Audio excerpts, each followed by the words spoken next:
on my end. I'm gonna pick them up pretty good from my mic. Here. Who's fair? Who's down? No, yeah. Everybody move this way a little bit. Keep going. Trying to center a little bit more. So here's the 50. Alright, keep moving a little bit. Alright, I don't know when we're supposed to go.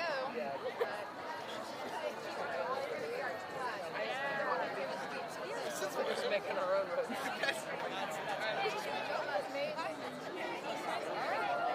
Whenever they're ready.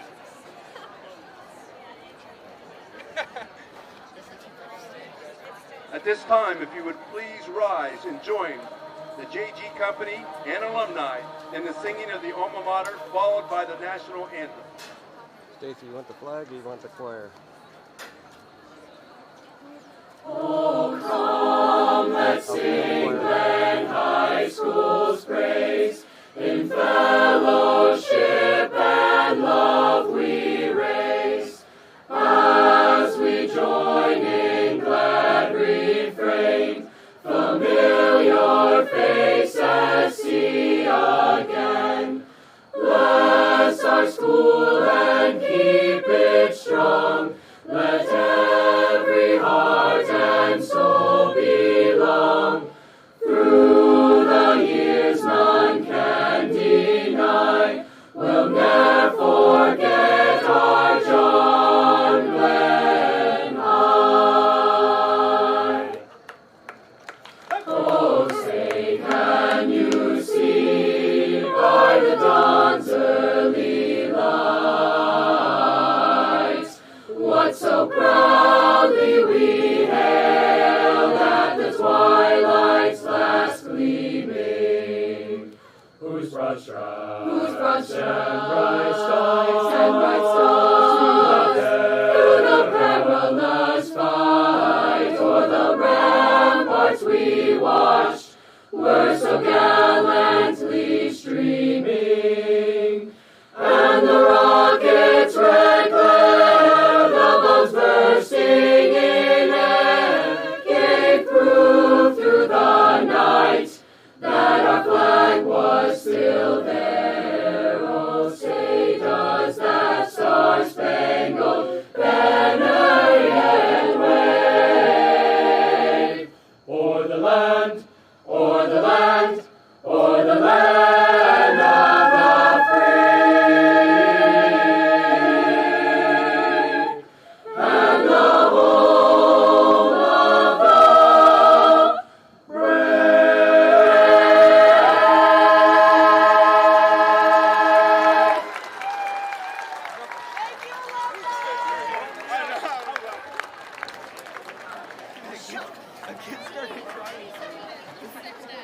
Yeah, there's no way I could have handled this in.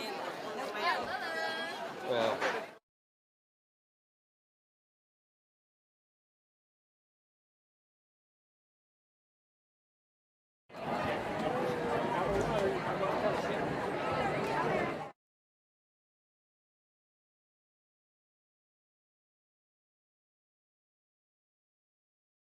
Dress on the front.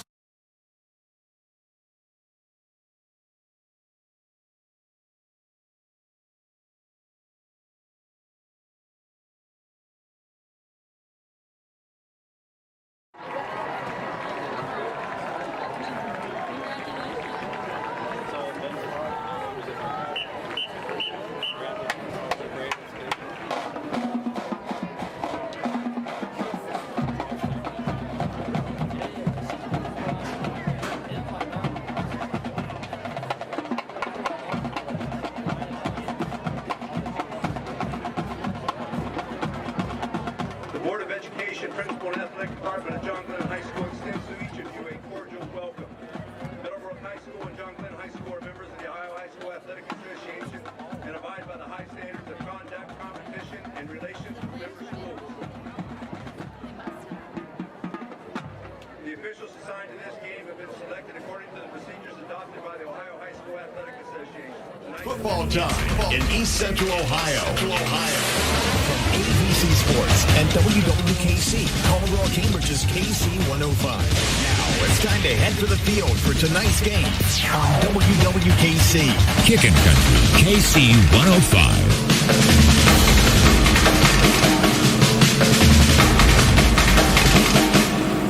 And we are here live at John Glenn High School Camp Summers with Mike Snively as you're listening on 104.9 WWKC, and you're watching on YRP-TV on YouTube as well as Facebook, I do believe. So big matchup here tonight,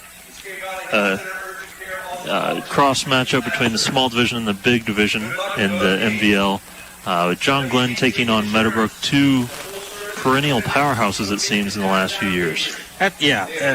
If you take a look right now, Cam, at Division 4, Region 15, these two teams have been in the top 8 for many, the last 5 to 6 years. These two teams have been really good football programs. And as we take a look tonight, Byesville, Meadowbrook, I'm looking at real quick. But Meadowbrook, they're sitting at 4-1 right now. They're in 5th place. And John Glenn sitting at in 9th place at 2-2, only playing 2 games due to one COVID cancellation last week against Coshocton. So the one thing I do notice about these two teams, though, you think this is a rivalry. They're 16 miles apart, but this is only the 6th meeting between the two schools. Meadowbrook owns a 4-1 advantage over the Little Muskies. So the matchup tonight, the 2021 matchup, will be only the 6th meeting between the two quote-unquote rival schools. Right. So that makes it interesting. Yeah, I mean, it makes it very interesting. The last 3 matchups have been very close, too. The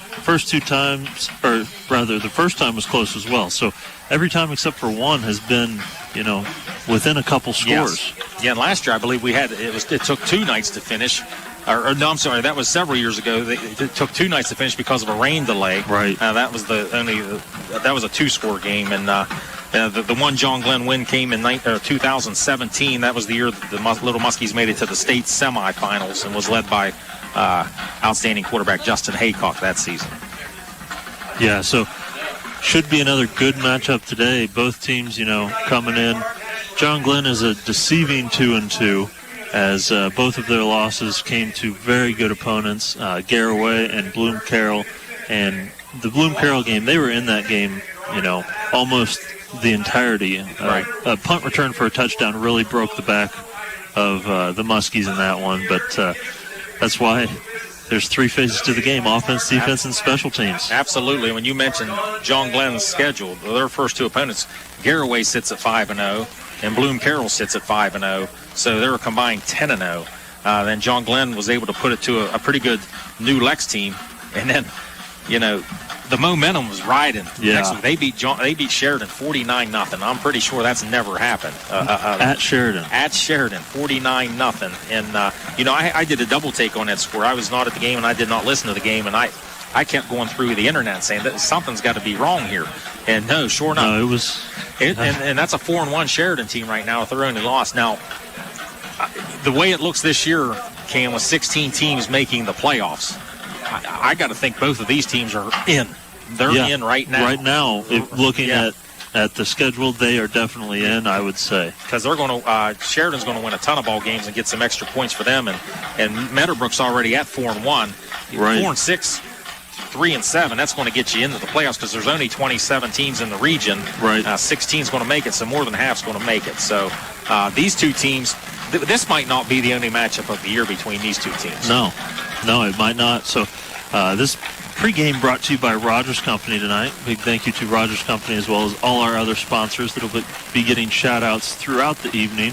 But tonight's a little extra special for John Glenn as it's homecoming. And first homecoming, second homecoming on this new field, but first time with fans. Yeah.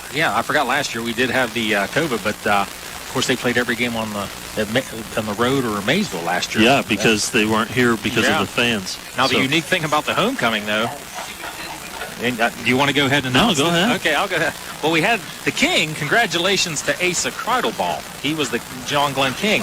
But uniquely enough, the Queen for John Glenn High School this year is a football player. Yeah. And she happens to be a heck of an extra point kicker / field goal kicker and all-around athlete for that matter. But Angela Kumler became the first football player to win the John Glenn Homecoming Queen. Yes, yeah. So congratulations to Angela. Angela and Asa, congratulations. But it's been, the atmosphere tonight. It's like a packed house here. It feels good. Great atmosphere. Seeing a lot of guys that are alumni back for this game. Right. Because, like you said, it's not far. 16 miles. You got a parade going through town earlier.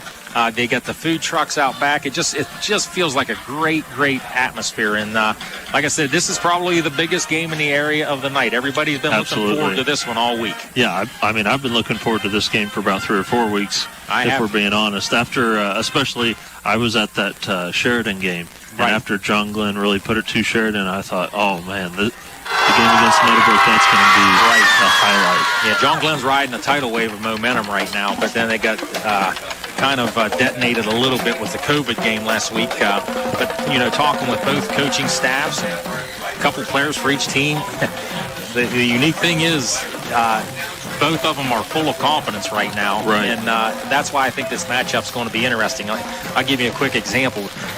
Each team thinks that their line, up front is going to make the difference, and they think that they've got the advantage there. Each team thinks they got the advantage. That's what I like to hear. Yeah, well, and honestly, both teams' lines are stellar. Yeah. I mean, if you look at how, especially the defensive line of the Muskies has stopped the run this year, it has been absolutely incredible. Another story there, speaking about the defense of the Muskies, you got a bunch of storylines in this one. Coach Bendel, the defensive coordinator for the Little Muskies, teaches at Meadowbrook Middle School. So it's just and his son is a linebacker. And his son's a linebacker, and we look for him to be blitzing just about every play. So just a lot of storylines, and that's just one of them. Yeah, a lot of storylines. Should be a really good matchup. When we come back, we're going to talk a little bit about keys to the game for each team, but we're going to step aside for a couple-minute break, and we'll be right back after this. Strike three.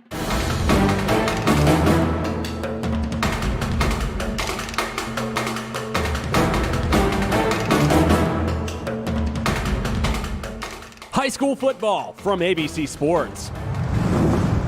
Tonight's game is brought to you by Doan Ford, West 40 Auto Sales, WB Green Insurance, Abel's Electric Heating and Cooling, Southeastern Med, Patrons Buckeye Mutual Insurance, Bethea Glass CPA, Valentine Insurance, Park National Bank, Y City Auto, The Rogers Company, Mass Tire, Surgeon Construction, Car Anto Insurance, Bruner Land Company, and Stop 9 Church of Christ.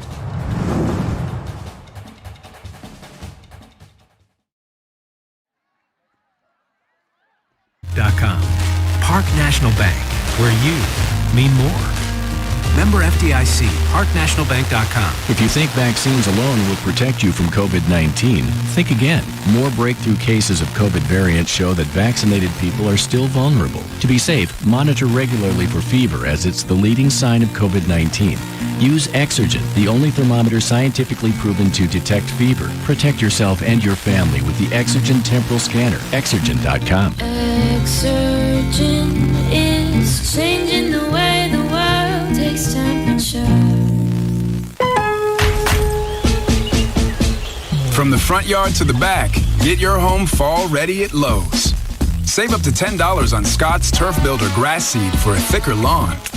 Plus save $30 on a Charbroil stainless steel 4-burner gas grill. Was $2.99, now $2.69. Lowe's, home to any budget, home to any possibility.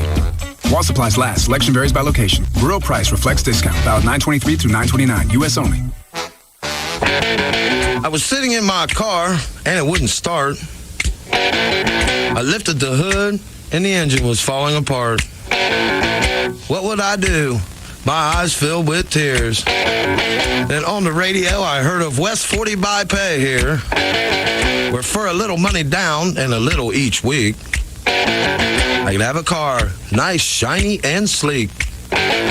So I walked in the door and I put the money down. Now I got a nice car that I can drive around.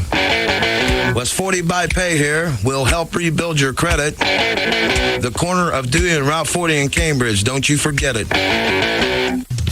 West 40 Auto Sales, corner of Route 40 and Dewey Avenue in Cambridge, is home of the guaranteed credit approval, with most loans approved while you wait. Go to their website to fill out an online loan application, west40autosales.com. You'll also find their weekly special listed there. Welcome back. Cam Summers here with Mike Snively at John Glenn High School for a matchup between the Muskies and the Colts of Meadowbrook. Should be a good one tonight as the Muskies are getting ready to take the field. Meadowbrook won the coin toss and elected to kick it to John Glenn. So John Glenn will receive the ball to start this game. And the first possession, the first few games, the John Glenn offense kind of was stagnant. But again, in the last game against Sheridan, they marched right down. The only possession they didn't score a touchdown on in that game was when they decided to kneel at the end of the game. And like I said, that still amazes me what they were able to do against a previously unbeaten Sheridan team. That's probably one of the most impressive performances in a regular season game that John Glenn has had in the history of the school. Yeah, I mean, you said it. That win was super impressive, but it's going to be even tougher tonight, I think. I think this Meadowbrook team can put up just as big a fight, if not bigger, than the Sheridan Generals did. No doubt. You know Meadowbrook's going to score points, and we think that's one of the keys tonight. Will Meadowbrook be able to score points against this, what's been a stellar John Glenn defense the last couple weeks? So that's one of our keys. Yeah, definitely the key. But the number one key is going to be the line play. Which line is going to hold up offensively and defensively. We know both teams have a lot of playmakers. Both teams have excellent quarterbacks with fantastic completion percentages and running backs, but skill players all around. But who's going to be handled in between the tackles? Who's going to be able to handle each other inside the trenches? And I think that's going to be the name of the game in the battle right there. Yeah, I mean, the game is won in the trenches. Yeah, absolutely. And, you got Noah Wellmeyer, who we were joking. I mean, I've been doing games for over a decade now. It seems like he was on my first game 12 years ago. Noah Wellmeyer's been playing forever, it seems like. And then on the other side, Brady McManaway, we hear may have a little a back injury. We hope that's not true, but we know when you have a lower back injury, that can really set you back a couple notches. And it appears my information was incorrect, as John Glenn is going to be kicking to Meadowbrook. Okay. So if you're watching on the live stream, you obviously see that as the case.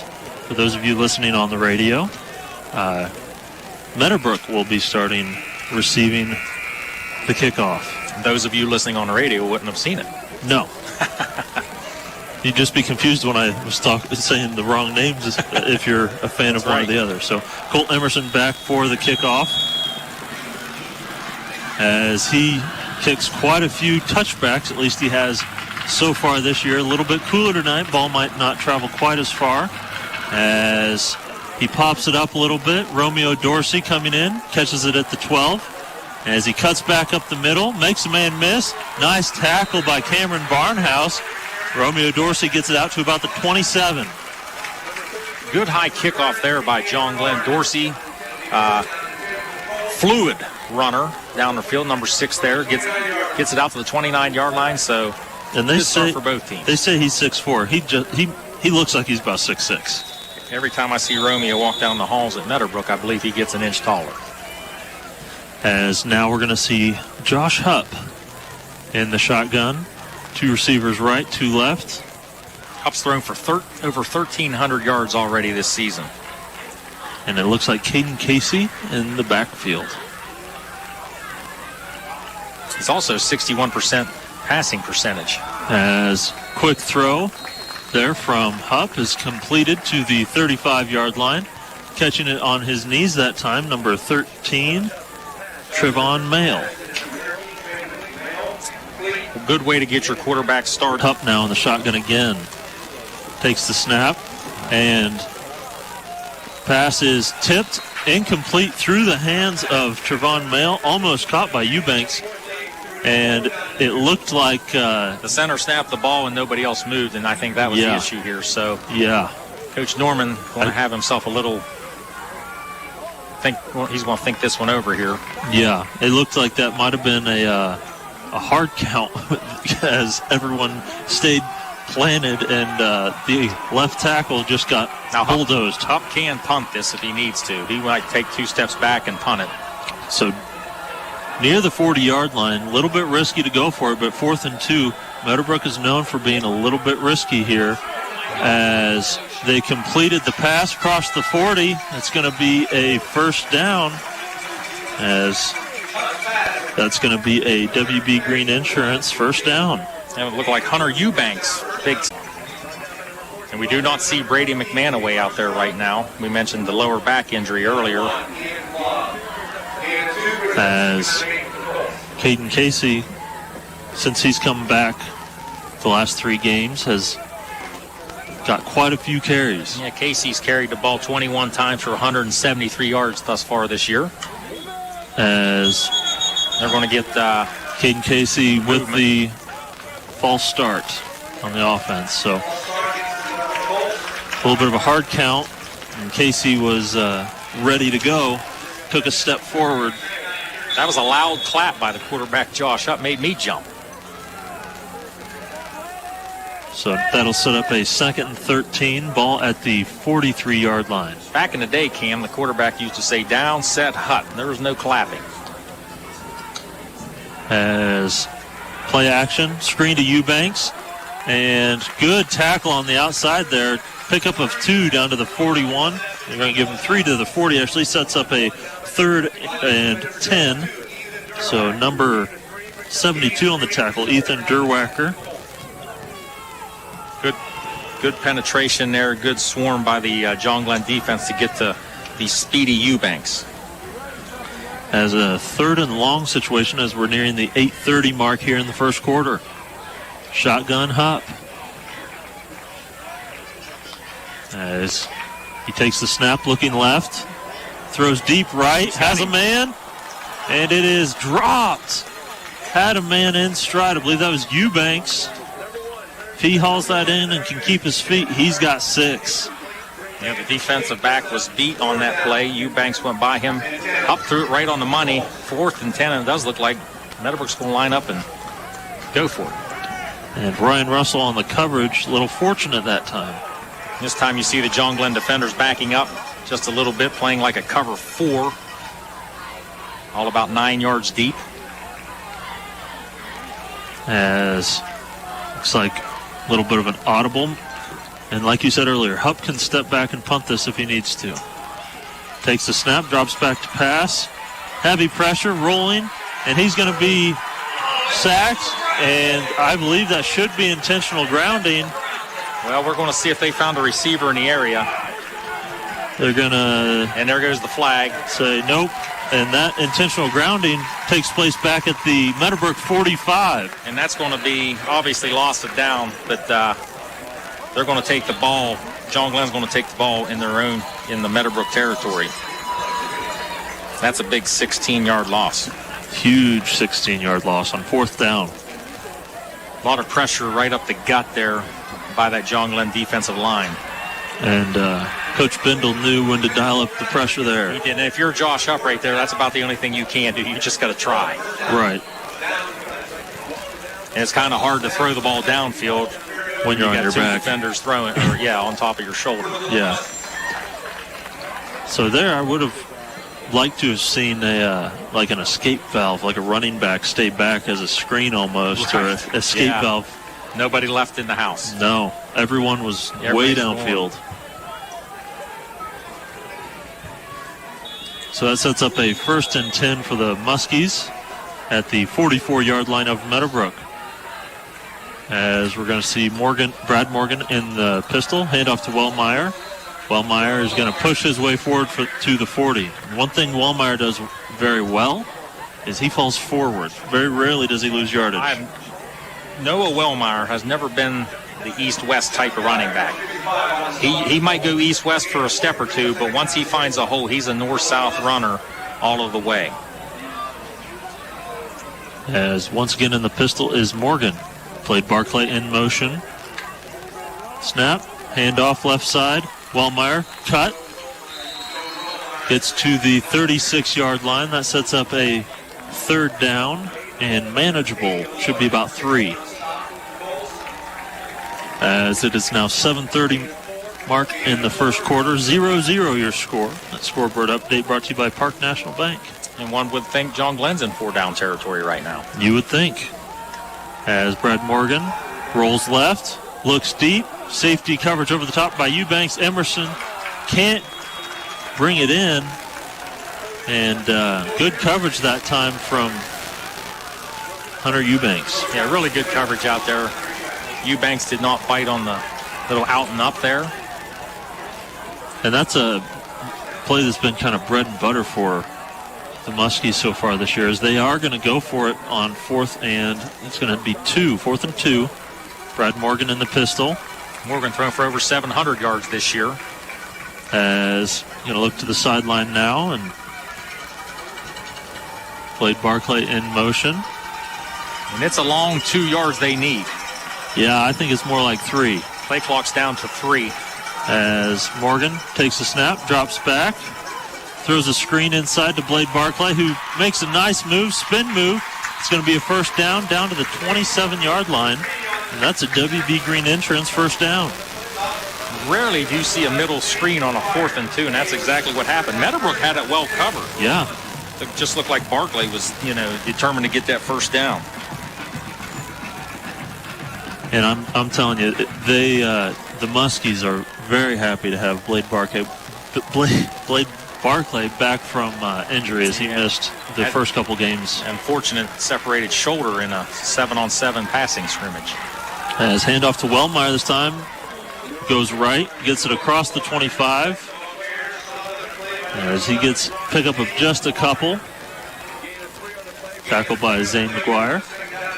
So 2nd and 7. And that's as far as you're going to see Wellmeyer run outside. Rarely does he go outside to tackles on a stretch play. But he picked up 3 there. He's got 3 carries for 11 yards early in this game. And so far, the line play of the Muskies coming up big with the sack on 4th down. And now, the running game, very effective so far. So far, the Colts not giving up big chunks, though. No. They want to play bend, don't break tonight. As Brad Morgan in the pistol, Barclay in motion. Hand off Wellmeyer left side, cuts it back up the middle. So he's going to get close to the 20. Big hit there by number 52, Joel Wigan. Sean Dale, number 51, on the tackle. Colts. Another 3-yard pickup there for Wellmeyer. So 3rd and 4. So 5:30 left in the first quarter. Pace of this game, on the field, a little bit slower, but the clock's just ticking. Yeah, John Glenn takes their time a little bit. Meadowbrook's a little faster paced on the offense. The pace we're going, it's not going to be a super high-scoring game, which I think is more in favor of the Muskies. As Barclay gets a screen, great defensive play on the outside that time. Number 5, Aiden Reese. Aiden Reese read that puppy well, came up and was able to take Barclay down. Loss. It's going to be a loss of about 1. So that sets up a 4th and 4. And this, I feel like, is borderline field goal range for Angela. Yeah, we've seen her knock them in from 40 before during warm-ups. So I think this is right on that cusp, but it looks like with 4th and 4, they're going to... This could be a timeout here. This could be a timeout here by the John Glenn Muskies. Or... It's below 4 seconds now. Coach Edwards got his timeout in. Probably a smart move. Didn't want to rush that one. Yeah. So with that timeout, we're going to step aside. When we come back, we're going to have 4th and 4. Muskies trying to convert. We'll be right back after this. Mass Tires in Pleasant City should be your first stop. Mass Tires is now under new management and still committed to continuing high-quality customer service and offering competitive prices on top-of-the-line inventory, including Bridgestone, Cooper, Mastercraft, and so much more. Stop in at 519 Main Street in Pleasant City to see Chuck and Brandy. They're open Monday through Friday, 8 a.m. until 5:30 p.m., and Saturdays, 8 a.m. until 2 p.m., or call 740-685-1199. Mass Tires, the best place to retire. Promises. You've heard them all. Peace of mind, quality insurance products, superior claim service, all at a fair and competitive price. Since 1848, Westfield Insurance has promised to provide excellent insurance coverage for your home, auto, and business. Sharing knowledge, building trust. That is Westfield Insurance's pledge to their customers. For a quote on protecting your home, auto, and business, call W.B. Green Insurance today. W.B. Green, professional insurance. And welcome back. 4th and 4. Brad Morgan takes a snap, rolls. Pass deflected that time by Cale Flowers. Turnover on downs. And like you said, Mike, the Colts bend but don't break. Excellent defensive play there by Cale Flowers, getting his paw out there, one step away from possibly a big pick six there. But Cale Flowers got, with his speed out there, able to read that play, read it well. Big stop by the Meadowbrook defense. And I believe he went to state in track, so he can fly. Yeah, we know he's fast. That is true. I believe he's 6th, 7th, or 8th in the 100-meter dash. Yeah, so he is a little bit of a burner. As now in the shotgun, Hupp with Caden Casey on the right now. Getting behind Hupp in the pistol now. 3 receivers to the right. As the option, Hupp keeps it. Hurdles a defender across the 30. He's going to take it out to the 35. That's a WB Green Insurance first down. Nice read there. Defense crashed on the defensive line. Defensive end especially crashed in on the give fake. Josh Hupp made the right read, took off with it. Nothing but green grass, green turf, I should say. As Hupp now back in the pistol. Man in motion is Griffith. Hupp takes a snap, hands it to Casey, who's going to get tackled for a loss of, they're going to say loss of 1. That's a generous spot once again. I thought he lost a couple. Yeah, tough treading so far in the A and B gaps, those first 2 gaps there for Meadowbrook so far. I don't know if they want to play power football with John Glenn right now. As Hupp back in the shotgun, 3 receivers to the left. That clap still gets me. Every time Josh Hupp claps, I move. See Bronson Bendel almost jump on that play. As taking the snap this time, Ty Griffith on a screen pass. He fumbled. He fumbles it. They're going to say he was down. As Cameron Barnhouse forced it out, but they're going to say he was down. I couldn't quite see it, but man, that was close. Yeah, it looked like I almost thought he was going to juggle it, and they was going to call it an incompletion. Yeah, me too. It looked like he, tucked it, but while he was tucking it, he lost control. Yeah. Still big 3rd down and about 7 here. Hupp now in the shotgun again. Casey in motion. Hupp drops back, throws a long pass down the seam, and that is going to be intercepted. That's going to be Colt Emerson on the interception. He played that just like he was the receiver. Nice play that time by Colt Emerson. Yeah, I don't think Colt Emerson could have played that defensively any better. Hupp needed to just lead him out just a little further to give his receiver a chance. And, being a quarterback myself who probably led the state in interceptions by throwing the most, I feel his pain. Now John Glenn, 1st and 10 at their own 25. 2:22 left in the first quarter, 0-0 your score here at John Glenn High School. Brad Morgan in the pistol, takes the snap, hand off to Wellmeyer up the middle, big hold, cuts, across the 40, 45, 50. Breaks the tackle, across to the 40. Big gain that time of 35. Right? I'm going to give him 36. Okay. I'm going to give him 36 on that carry, Cam. But, nice hole up the gut there for John Glenn. And Wellmeyer broke loose for a big 36-yard scamper. That's a WB Green Insurance first down. As after that nice run, Wellmeyer's going to head to the sidelines, get a quick breather as Barclay lines up in the backfield with Morgan in the pistol. Barclay takes the handoff up the middle as Barclay gets 2 on the play, maybe 1, hard to tell. Wellmeyer will come back in That's the first carry for Barkley tonight, but 5 carries right now for Wellmeyer at 50 yards. Not a bad first quarter. Not at all. As 3 receivers to the left this time, as Brad Morgan in the pistol once again, 2nd and 9. Handoff up the middle. Wellmeyer hits the hole hard, and he's going to push the pile almost to the 30. It's going to be the 31-yard line of Meadowbrook. Sets up a 3rd and 2. Well, so far, it looks like John Glenn's decided this drive they're just going to try to ram it down Meadowbrook's throat. With pretty good success so far. Might be seeing a lot more of Noah Wellmeyer up the middle the rest of this game. As once again your score 0-0, 40 seconds left in the first quarter. As Morgan takes the snap, handoff to Wellmeyer as he's going to push forward. And that's going to be let's see, they're going to give him a first down or not. And Brady McManaway come in there with a big tackle. It's going to be close. They might have to measure. They're going to signal first down. Okay, that's a WB Green Insurance first down. First down and 10. As now at the 28-yard line with 15 seconds left in the first quarter. They do not have to run a play here if they do not want to. Barkley's going to be back at the running back position. As Barkley gets the handoff from Morgan. As it's going to be up the middle for 1.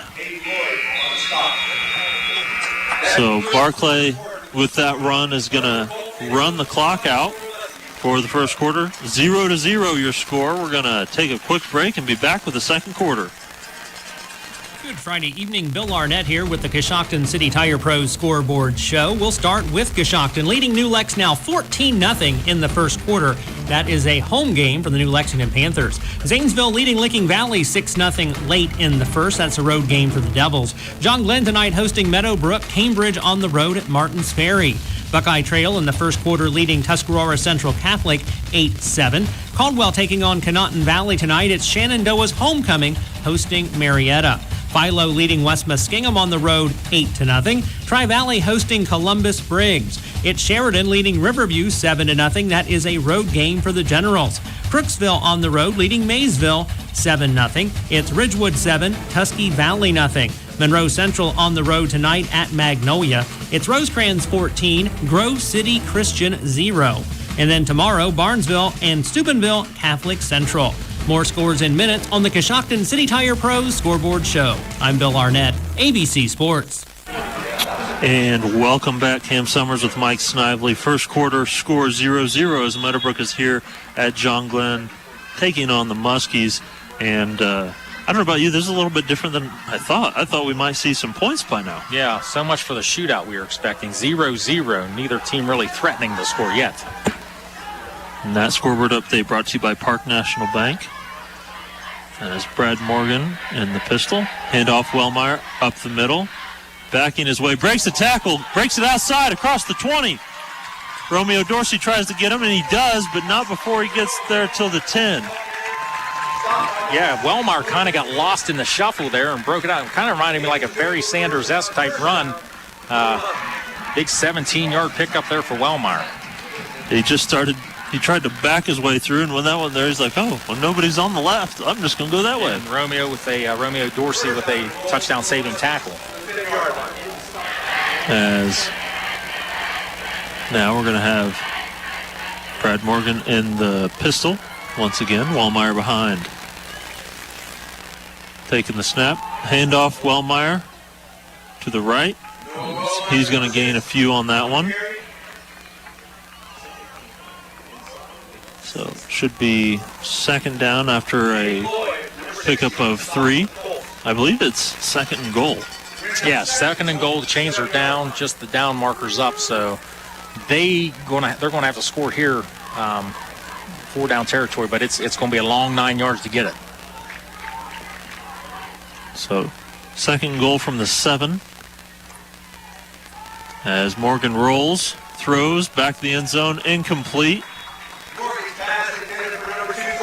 Intended for Emerson. Had Barclay in the flat. I thought he might be going there, but He also tries to go in the back. Noah Larrick running wide open free, unless I could not see over top of somebody, but it looked like Noah Larrick come right down the middle wide open. But like I said, been there, done that. Well, and hindsight's 2020. We're up in the booth. Exactly. Exactly. Nobody's putting the pressure on us. Morgan with a little bit of a slow start, 2 of 5, 7 yards through the air. As he takes the snap, hands it off to Wellmeyer up the middle. He got it close down, about the 2. So will they kick a field goal here? It's basically an extra point. Basically an extra point. You're exactly right, Cam. Now, the way your defense can bring the pressure, I would have to think Coach Edwards is going to think, we're going to go for it here. If we don't get it, we're going to have Meadowbrook stuck down here inside their own 3. Right. And it's going to be a timeout, I'd say, by Coach Edwards. He's trying to decide what he wants to do. Right. He's going to take some time, think about it. He may change his mind. He may kick it. I mean, at this point in the game, it's 0-0. I would, personally, I'm taking the points. Well, you know Kumler, by the way, our homecoming queen, we've already mentioned that, but the homecoming queen for tonight is 15 of 16 on the year kicking extra points. This is essentially an extra point. But you look at the other side, the way John Glenn defense has been playing lately, like I just mentioned. Right. You have a chance. If you don't score, you're going to pin Meadowbrook down at the 3-yard line. Right. So a couple different options for Coach Edwards, and once again, that's why we're in the booth. Yeah. Making the real big money. Oh, yeah. Yeah, I mean, it could go either way here. And you know, Cam, another thing I wanted to mention, the smells here are incredible with these 4 or 5 food trucks they have behind the stage. The food that's walking through the bleachers right now. I mean, people are just joyous. They're showing everybody, look at this, look what I got at this food truck. Look what I got at this food truck. Pork with coleslaw. Holy cow, somebody had some au jus sauce I just saw, and it's all over his face, and he's loving it. But the food and the smell here, it's just amazing. Looks like the Muskies aren't going to go, though. They're in the Wildcat. Blade Barclay takes the snap. The old jump pass. And Nathan Walker comes down with it. And that's going to be a touchdown for the Muskies. Reminded me of the old Tim Tebow days. Yes. Where you thought Barkley was just going to try to run somebody over. You get that bull-looking rush toward the line, and then you just jump up, throw it up, and there's a wide open number 10, Nathan Walker. Excellent call, by the way, by Coach Edwards. Well, and that Wildcat is something that last year in the playoffs we saw quite a bit. Yeah, and they had to out of necessity. That is correct. Kumler now for the extra point. Is up, and it is good. So she still gets her chance to kick, this time for 1 point. Yeah, just for 1 point. She's not attempted a field goal this year. Now, we need to find out what Meadowbrook's made out of. You know, and that was not easy for John Glenn to score on that drive whatsoever. But I totally expect Meadowbrook to put some more points up on the board. We're going to have a dandy. Yeah, I think so. I think it really has the potential to, now that we have one touchdown, we could see almost like a floodgates open kind of. I totally agree, and Meadowbrook's got very capable athletes to put point. We know they're going to score, so I still think it's going to come down to can Meadowbrook keep scoring with John Glenn. John Glenn right now kind of controlling the line of scrimmage. They're not getting huge gains. Usually Wellmeyer's getting 4 to 6 yards, but that one big long 36-yarder, no backbreakers. But right now John Glenn's just trying to play smash mouth, and they were able to convert there on that 4th and 3 with that little jump pass. Well, and so far, I mean, the line play from the Muskies has been phenomenal.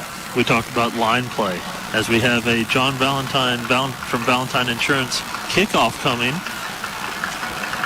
Valentine Insurance on Southgate Parkway as Emerson boots this one. Wow.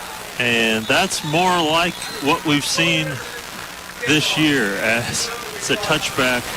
And I was talking to you, Mike, before the game. I said, if Meadowbrook is going to return it, it's going to be maybe one on the first one. It's almost like he has to get his leg loose because every every game so far, the first kickoff, not a touchback. Every other one after that is a touchback. Wow, so he must get his leg loose. Looks like he hit one in the deep center there. Yeah, yep, almost through the back of the end zone. So Meadowbrook will start at their own 20. Up in the shotgun. As looks like might be calling an audible.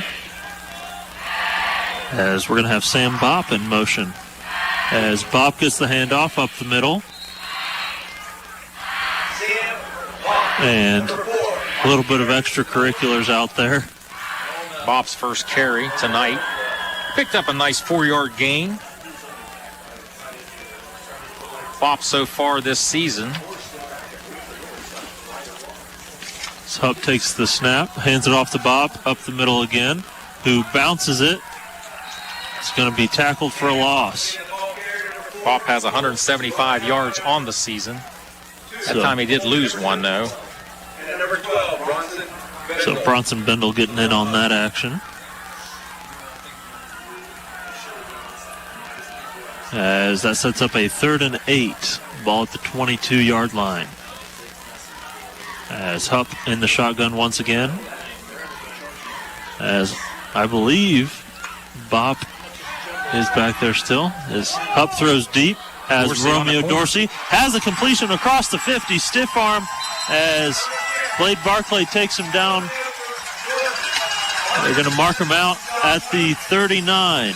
I'm going to give him 36 yards on that completion. Romeo Dorsey ran a corner route to perfection, and Hupp hit him in stride. And Barclay on the coverage giving up quite a bit of size as far as height goes. As Barclay 5'11", and I think, poorly marked at 6'4". Dorsey as outside. I believe McManaway that time makes the catch. They're going to say he's wrestled down as that's another WB Green Insurance first down. And that's McManaway's first action we've seen him on offense. He mentioned earlier today some adrenaline may kick in, and he may just give it a go. As in the pistol this time. Hand off to Bopp. No, Hupp keeps it. As he's going to get tripped up by Barnhouse and taken down, finished that time by Barclay. As that's going to set up a 2nd and 9. And these are more of the fireworks that we were kind of anticipating. Absolutely, no doubt about it, Cam. As taking the snap, rolling right is Hupp, throws to the sideline, skips it in, complete.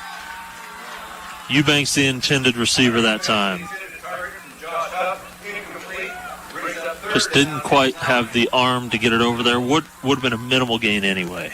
Hupp so far is 11 attempts. 8 of 11. 7 of 11, 1 interception. 85 yards through the air. As Hupp now in the pistol once again.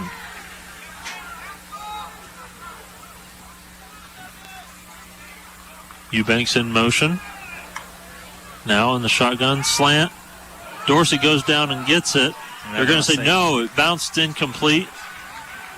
As Dorsey tried to go down and scoop that up. Good effort there by Dorsey. Just too low of a throw. He had his man beat.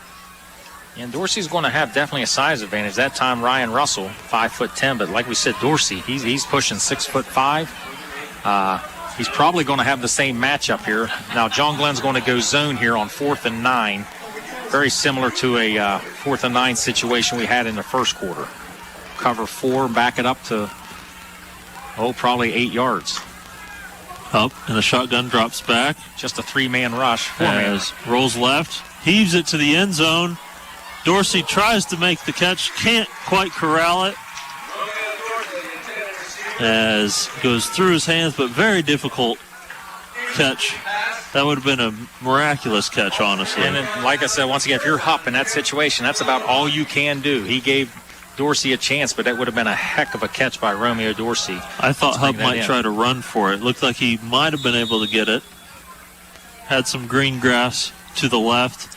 Instead, tried to throw it up to his big receiver. But Hupp's got a nice arm. I'm impressed with his arm. And he throws a really good ball. Yes, he does. He throws a tight spiral. So 8:09 in the second quarter, 7-0 your score. As the Muskies take over now. As a handoff up the middle, Wellmeyer picks up a couple. And that last scoreboard update brought to you by Park National Bank. And Park National Bank also, I want to give them a quick shout out. They're one of our sponsors, doing great things for the Muskies here with their school as well, as they gave the first 100 people free pizza. And I cannot believe I missed the free pizza deal. That's a first. I got in on it, and big thank you to Park National Bank as Wellmeyer takes the handoff and goes across the 30 to the 31 as he gets stood up. As he picks up a couple. Coach Edwards, I think, has just resorted to, we're not going to do anything fancy here. We're just going to try to, run up the gut, see what we can get. And so far, they've been successful. Although this is about a third and 4. 90 yards already for Noah Wellmeyer on the ground. Little way, almost halfway through. You got to think this had to be the game plan for the Muskies. Yeah, I would think so. Both teams actually thought their lines were better, so we're... As a comeback this time. It's going to be close. It's going to be very close, as getting the catch that time is number 1, Ian Glob. And he gets... He's going to get 3. He needed 4.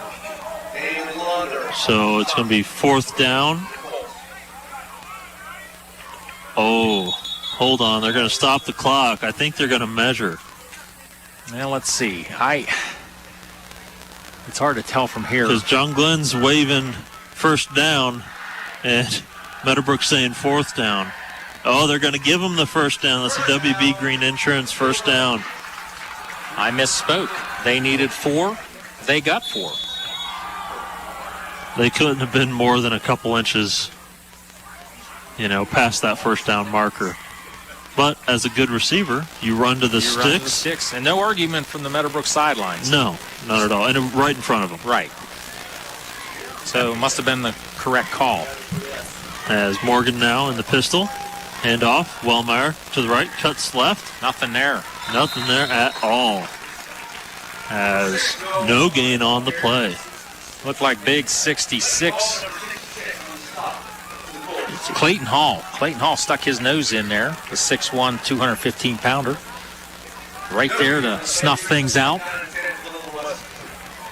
Sets up 2nd and 10 with 6:15 left in the first half. As once again in the pistol is Morgan. As he rolls right and tries to throw it out of bounds, nearly throws an interception. As that time, I believe that was number 14. That's going to be Cale Flowers, showing his athleticism, jumping up nearly with the interception. And here's something we haven't seen all night tonight so far, Cam. John Glenn on a 3rd and long. Right. We've seen a lot of 3rd and 5 or less, but tonight, here's the first 3rd and long we've seen tonight from the John Glenn offense. And do you play this as you have 2 downs to get it? I think you're in punting territory right now. With a little bit of momentum you do have, you would probably... Especially with how the defense is playing. So Morgan drops back to pass. Nobody home. And that's going to be intense. There's a receiver. Wellmeyer was on the ground. Oh, yeah, there he is. Yes, I missed Wellmeyer. It was a screen, and Meadowbrook knocked Wellmeyer to the ground. So excellent defense there by the Colts. And great job that time by Morgan. Great job. If you see your running back throw it right at his feet. Yep. Yeah. If he falls, just throw it right at his feet. So Emerson on to punt, and he's got quite the leg, which caused a little bit of a problem with that punt return as he outkicked the coverage. And week 2, Bloom Carroll was able to return it for a touchdown. But back-breaking touchdown. Yes. Officials called a quick timeout. We're all set now. All right.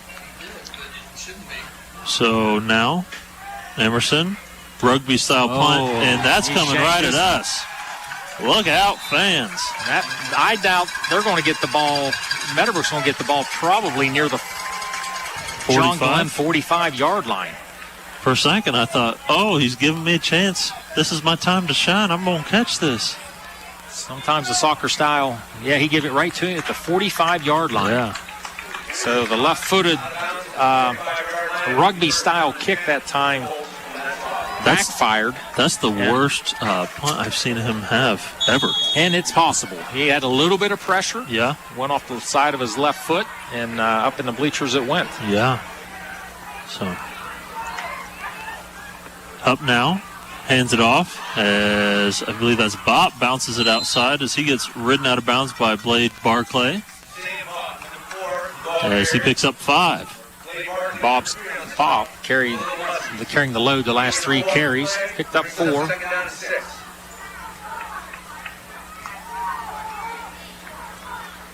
Bob not a huge back by any means. Only 5'6", 130, but a hard runner nonetheless. As now in the pistol is Hupp. Eubanks in motion as a pass over the top. I believe that was to McManaway. I think that was Trayvon Mail. Was it? Yes, Mail. It was. Trayvon Mail. That was a very well-designed play there by Coach Norman in the offense. I had run all the way. I did too. I pulled the ball out at the last minute and found Mail for the first down. I read it as a QB option, but not with a pass. No. As now Hupp in the shotgun. Takes the snap, drops back, throws left, and as his receiver that time is McManaway. McManaway's second catch. He's going to have 19 yards on the night. Good to see McManaway in there playing. 6 on that catch. As Hupp back in the shotgun once again. As the Colts waste no time whatsoever on offense. None at all. As they've got 3 receivers. 2 to the right, 1 to the left. Hupp, play action. Heavy pressure from Walker as he gets it to Dorsey as Sam Bopp, I think, just saved what would have been about a 12-yard sack. Outstanding job by Bopp.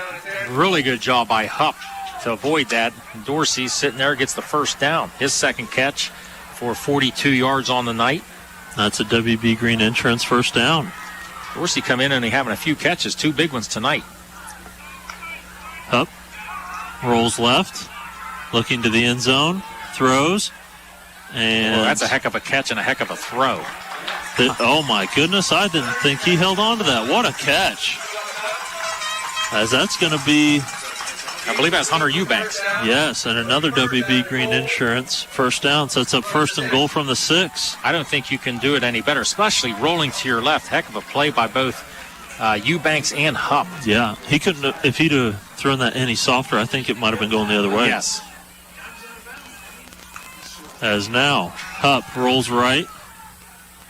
Heavy pressure. Just heaves it out of the back of the end zone. Smart play. And nearly hits the school.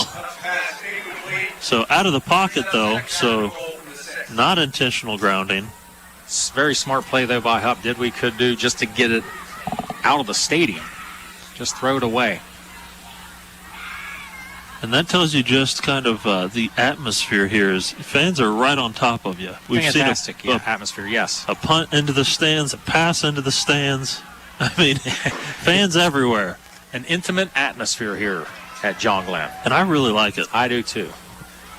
Got like I said, the smells of the food, the food trucks. Pretty big advantage for John Glenn, too, because Meadowbrook has the fans right behind him. As Hupp in the pistol hands it off. No, he keeps it. As he's going to get very close to the end zone, going to be taken down at the 1. Down to the 1. So that sets up 3rd and goal from the 1.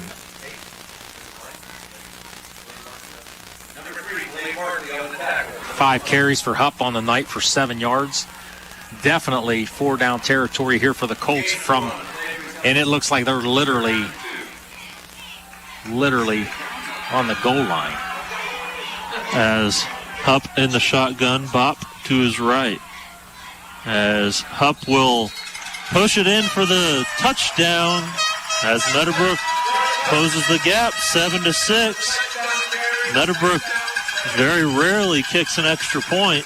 At least that's been kind of their MO for the last and they have a block few out. years. As you say that, they have a block out. That's ironic. It looks like Garrett Milam, lefty, 5'8", 115-pound sophomore out there to kick it, and he drilled it. Yes, right through. Extra point is good. 7-7 your score. 3:15 left here in the second quarter. And, I'm very surprised to see them. Yeah, they normally go for point. 2. They've been going for 2, seems like, for the last 10 years. That's and, right. Rarely do you see a field goal or an extra point kicked by the Colts. But you got to think. Garrett Milam looked really good there. He did. And going against a team that is probably going to continue to make their extra points. Right. Do you want to take the chance of going for 2 and not getting it? Exactly. Then you're down. And then if they scored, then you have to get a 2-point conversion. And you got a numbers game. So, nonetheless, a very good kick there. And we will get to see Meadowbrook kick the ball off, and it will probably be Milam again, and it will be. Yep, as we're getting ready for another Valentine Insurance kickoff. Tonight's kickoffs are sponsored by John Valentine with Valentine Insurance on Southgate Parkway in Cambridge. And we thought this would be, like the game of the week. It's been everything advertised so I thought far. it'd be 21-21 and not 7-7. But still. Now, Meadowbrook, we know, does like to onside kick every once in a while. That might be an understatement. The deepest player is to the 20. As a nice line drive is going to bounce and roll, and it's going to go out of bounds just inside the 20. And I tell you, Blade Barkley messing with fire there. Let it go out at the last minute, but smart, heady play there. High football IQ. He waited to the last minute. He was patient. That ball did go out of bounds, so that's going to be a penalty on the Colts. That should put it at the 35, I believe. Put it right at the 35. Well placed, pretty well placed kick though by Milam. Just a bad bounce. Just one bad bounce. It looks kind of bounced straight to the right. Famous Vikings coach Bud Grant once said, "You spend 50 hours a week preparing for a football game, and you lose a game because the football's oval and takes a bad bounce." And that's kind of what happens sometimes. Yep, and excuse me, not 35, the 40 is where. No, 40 in high school. Yeah, 40 into high school, they do move it to the 40. So excellent starting field position here on this drive for the Little Muskies. Yep, and if that doesn't go out of bounds and Barclay has to fall on it, that's a 20-yard difference. Exactly. And the way it's looking right now, Cam, field position is going to be huge. Yeah, absolutely. This might come down to a field goal. Yeah. As Morgan now in the pistol. Wellmeyer behind. So Wellmeyer takes the handoff up the middle as he's going to get it to the 45. Gain of 5 on the play. Second and 5 coming up. 3 minutes left in the first half. Tie ball game, 7-7. Wellmeyer closing already in on 100 yards. He's at 14 carries for 95 yards. What do you think? He gets another one here? Yeah, I would think that with the momentum going, he's going to. No. Oh, play action. Emerson gets the pass, and he's going to be taken down for no gain. Romeo Dorsey, I've been extremely impressed by his tackling tonight. Been fantastic on both sides of the ball. Yes. Morgan is 4 of 9 for 11 yards through the air tonight. As Morgan now in the pistol. Takes the snap. Play action again. Under heavy pressure. Gets it off. Nathan Walker makes the catch. Gets the first down. That's another WB Green Insurance first down. Walker needed 5. He got 6. First down Muskies into Colt territory just at the 49-yard line. Nice play design there by Coach Edwards and the Little Muskies. Good execution by Morgan as he took a little bit of a shot that time when he released it. Meadowbrook defense playing pretty stellar so far in this game. As you're going to see Morgan hand it off Wellmeyer up the middle. Big hole as he's going to get across the 45, give him 7, sets up 2nd and 3. Or, excuse me, 2nd and 4, gain of 6. And that's going to take Wellmeyer over 100 yards in this first half. He's at 101 yards. Only 1:44 left to play in the first half. And he has been the bell cow tonight. Yeah, John Glenn not showing any signs of being in any hurry right now. Probably one timeout left, I believe. One timeout left. I believe that is correct. Hand off to Wellmeyer as he's going to get taken down for no gain. Or maybe a gain of 1. Now you got to start hurrying up if you're John Glenn right here. Meadowbrook saying, take your good old time. Muskies, take your time. With one timeout, and this is a big play here. You got to get the first down here. Right. If you don't, Meadowbrook can call timeout. Right.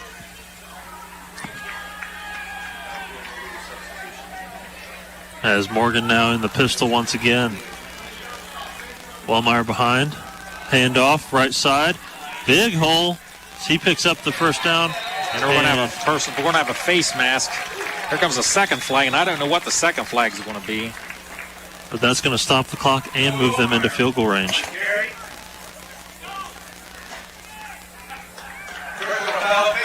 That's a huge penalty there for on the Colts. The second flag was just vindicating the first flag. Yeah, big penalty there. It's going to stop the clock. Now the clock runs. One-on-one coverage on the outside here. As Morgan fumbles the snap, falls on it, and pushes them out of field goal range. Clock ticking below 33 seconds. Yep. Coach Edwards will use that timeout, that last timeout. So timeout, John Glenn. And with this timeout, I want to quickly thank all our sponsors tonight. Big thank you to Valentine Insurance, Doan Ford, Patrons Buckeye Mutual Insurance Company, WB Green Insurance, Abel's Heating and Cooling, West 40 Auto Sales, Southeastern Med, Rogers Company, Park National Bank, and Y-City Auto Detail in Zanesville. Big thank you to our sponsors. Without you guys, we wouldn't be able to do this.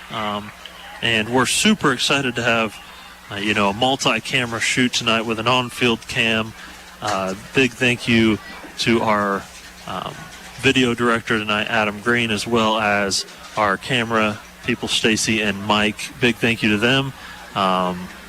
So once again, thank you to our sponsors. Without you guys, this isn't possible. And thank you to our viewers and our listeners as well. Also want to thank the athletic directors for both schools, Jeff Wheeler from Meadowbrook and Michael Dunlap from John Glenn, always providing us quality information, helping us out with whatever we need. So now 2nd and 20 after the 10-yard loss. Morgan drops back to pass. Throws it deep down the middle. And it's caught. Touchdown. Colt Emerson. Right down the seam. Touchdown Muskies. And that is an exclamation point that the Muskies are very happy to have going into halftime. Looked like a 26-yard touchdown. Barkley runs that post. Inside post, and nice throw there by Morgan. And kind of Meadowbrook will get the ball to start the second half, so John Glenn just trying to hold serve here. As the extra point, good snap, good hold, good kick. Extra point is good, making it 14-7. 25 seconds left in this first half. That's Morgan's longest pass play on the night. Came at an ideal time for the Muskies, 43 yards through the air, and that is the 33rd receiving yard on a third catch for Blade Barkley. So, getting ready for another Valentine Insurance kickoff. Tonight's kickoffs are sponsored by John Valentine with Valentine Insurance on Southgate Parkway in Cambridge. Following automobile, license plate number As It looks like Emerson is going to kick off. Wonder here if he does a squib. Well, if you can put it through the back of the end zone, you can't return it in high school. So why would you just, end it there and put it there? And the coach would have to take it out at the 20. Well, that makes me, realistically, if you kick it short, you run the risk of giving up a touchdown on a return. Correct. And with Hupp's arm, he can get it probably 50, 60 yards, at least 55 yards for a Hail Mary. So I think the key thing here to do is for Emerson just to put his left foot to it and put it in the end zone. As here is the kickoff. And a little bit of a squib, bounces, picked up at the 8. And taken down at the 22 that time.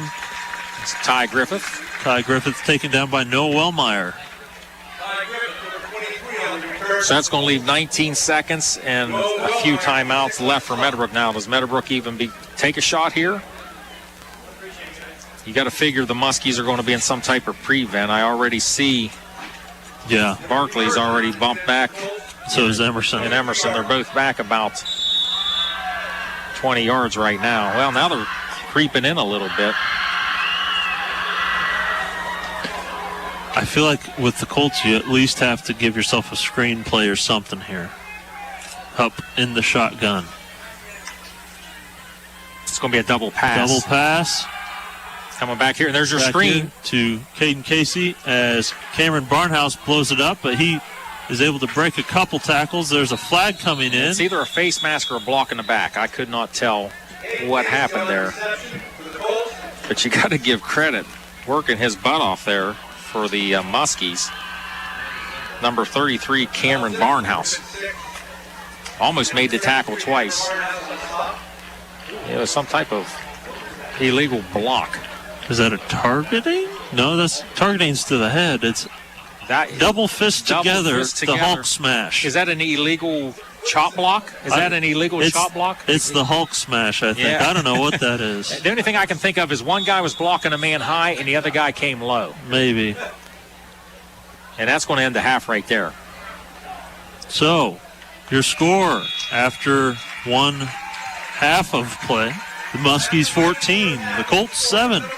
We're going to step aside for a few minutes, add up some statistics, and when we come back, we're going to have our Y-City Auto Detail in Zanesville halftime report. Don't go anywhere. You don't always think about it, but our military members surround us every day. Whether they're active duty, veterans, surviving spouses, these folks have given up a lot to keep us safe. Abel's Heating would like to thank those individuals who live in Muskingum, Guernsey, Morgan, Noble, or Perry County in the best way they know how, by providing warmth and comfort to 2 individuals in need of a new electric or gas furnace before winter begins. For more information and to complete an application before October 20th, visit heatforourheroes.com. Abel's Heating, Cooling, Electric, and Refrigeration. One company, one goal. Your comfort. What would you do in the event of a total loss if you couldn't rebuild your house? Did you know that 80% of homes are uninsured? Erie Insurance has guaranteed replacement costs. No matter the cost, Erie Insurance will rebuild your house with the like, kind, and quality material. Call the offices of Carr and Annell today at 740-373-6058 or call or text Jim Antle at 740-995-3244 for a free quote. Carr and Antle Insurance. You're covered with us. Time now for the KC105 Score Tracker. Here's some scores from around the KC105 listening area. Good Friday evening. Bill Arnett here. The Coshocton City Tire Pro scoreboard show. Zanesville now back on top of Licking Valley, 13-7 in the second quarter. Rosecrans leading Grove City Christian, 21-7. Tied up, Meadowbrook and John Glenn, 7-7 in New Concord.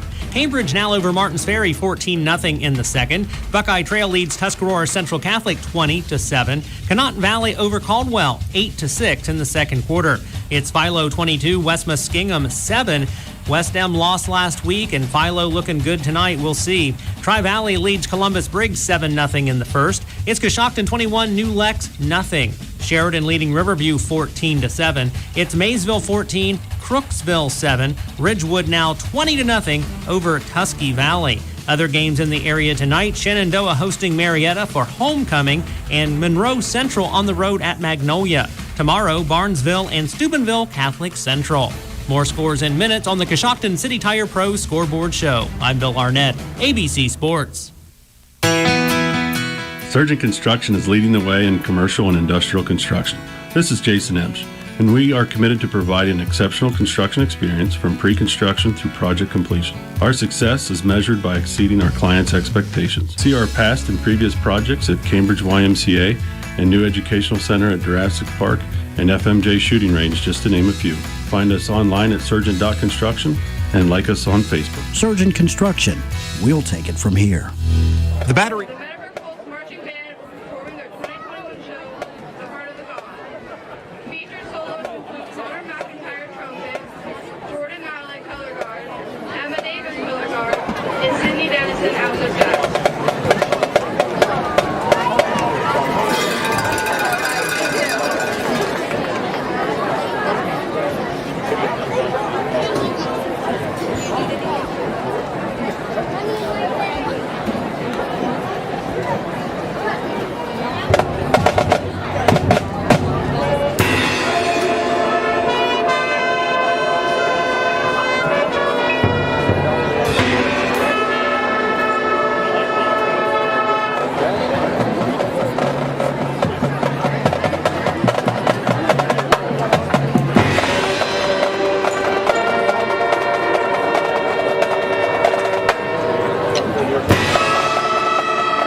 High School Marching Band.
Competition show, Into the Unknown, will take you on a musical journey to the 4 points of the compass, north, east, south, and west, including with a charge to explore the beyond and answering the call to venture into the unknown. Featured instrumentalist soloists are Nick Cardona on trumpet, Ezra Watson on trombone, Riley West on mellophone, Ashton Welch on alto saxophone, Brianna Cosgrove on piccolo, and Allie Leroy on clarinet. Featured guard soloists are Christina Kremers, Reagan Green, Adrian Griffin. Ladies and gentlemen, join us as we go into the unknown.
teams so far tonight.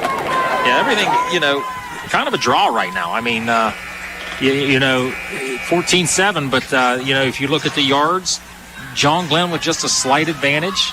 The only big play, the big offensive play to me, I can think back to the 36-yard gain from Hupp to Dorsey for Meadowbrook, but the play at the half, right at the end of the half there, the throw from Morgan to Colt Emerson, the 33-yard touchdown, that was probably the play of the game so far. Oh, absolutely. I mean, honestly, after that fumble by Brad Morgan, I thought, they might be content just going in tied. Might do a couple throws to the end zone, but, worst case, you go in tied. Best case, they got a touchdown. Exactly. They did. And then we did learn something on official ruling. The Hulk smash signal, where two fists bump together, the play at the end of the half, that is an illegal crackback signal that we learned. So illegal crackback at the end of the half there. We weren't quite sure what the call was. It was declined, and that was the end of the half. So, I'm impressed with Hupp's arm. I'm really impressed with Hupp's arm. And Noah Wellmeyer, he just gets her done.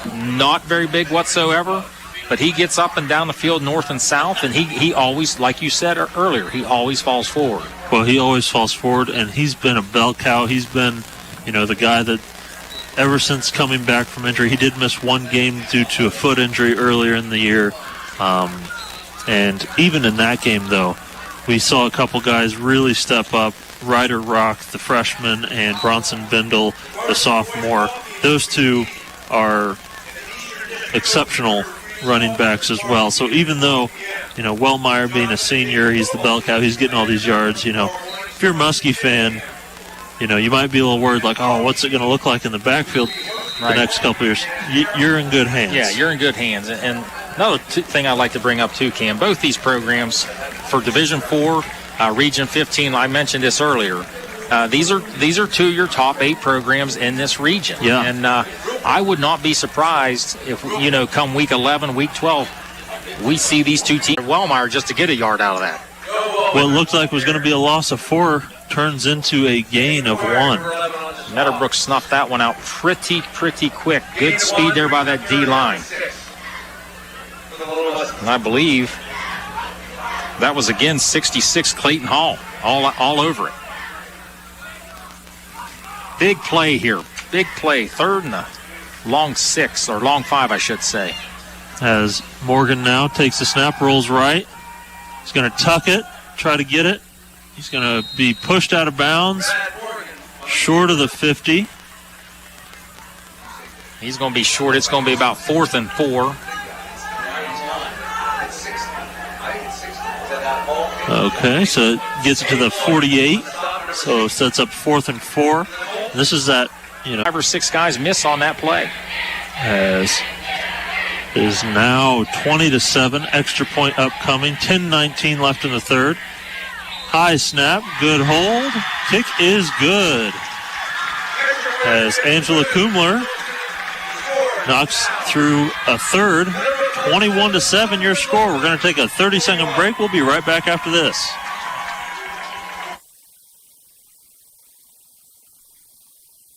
You don't always think about it, but our military members surround us every day. Whether they're active duty, veterans, surviving spouses, these folks have given up a lot to keep us safe. Abel's Heating would like to thank those individuals who live in Muskingum, Guernsey, Morgan, Noble, or Perry County in the best way they know how, by providing warmth and comfort to 2 individuals in need of a new electric or gas furnace before winter begins. For more information and to complete an application before October 20th, visit heatforOurHeroes.com. Abel's Heating, Cooling, Electric, and Refrigeration. One company, one goal.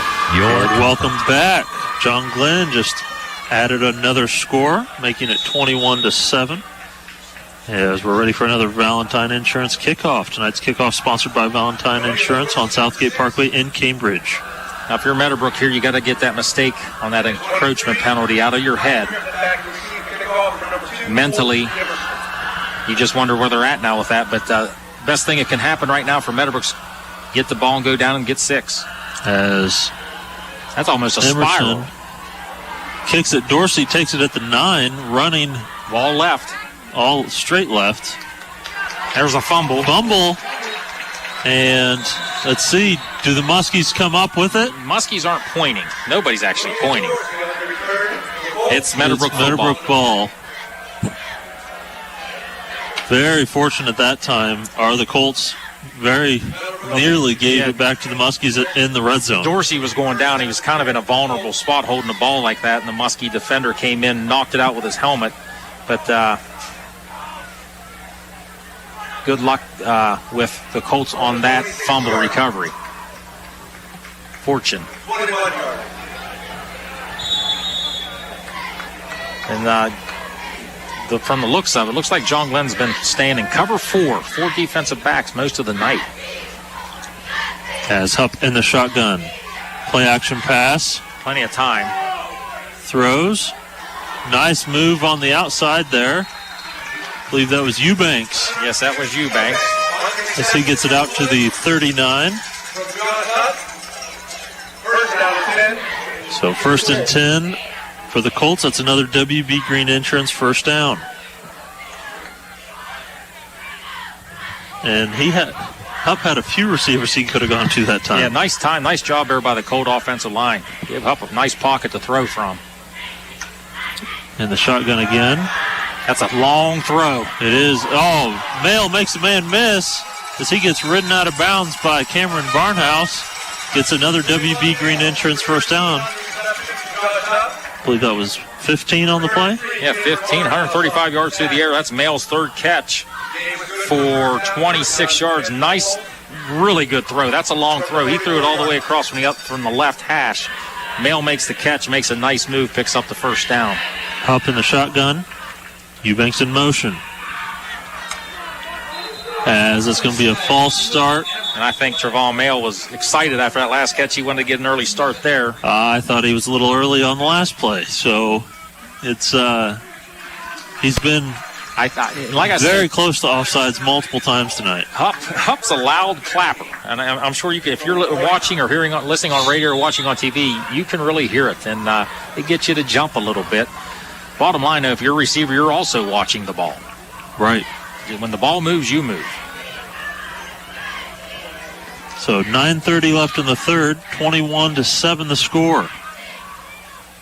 Hupp in the shotgun once again. And John Glenn leads this one.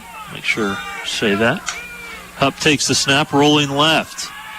Pressure from Barnhouse, spins out of it. Barnhouse finishes him off all the way back at the 35-yard line. That's going to be a 17-yard loss. And Hupp's getting up a little bit slow. He's going to get up, though. It's going to be a 17-yard loss. It was Barnhouse and Bendel applying the pressure. So that's a 2nd and 32?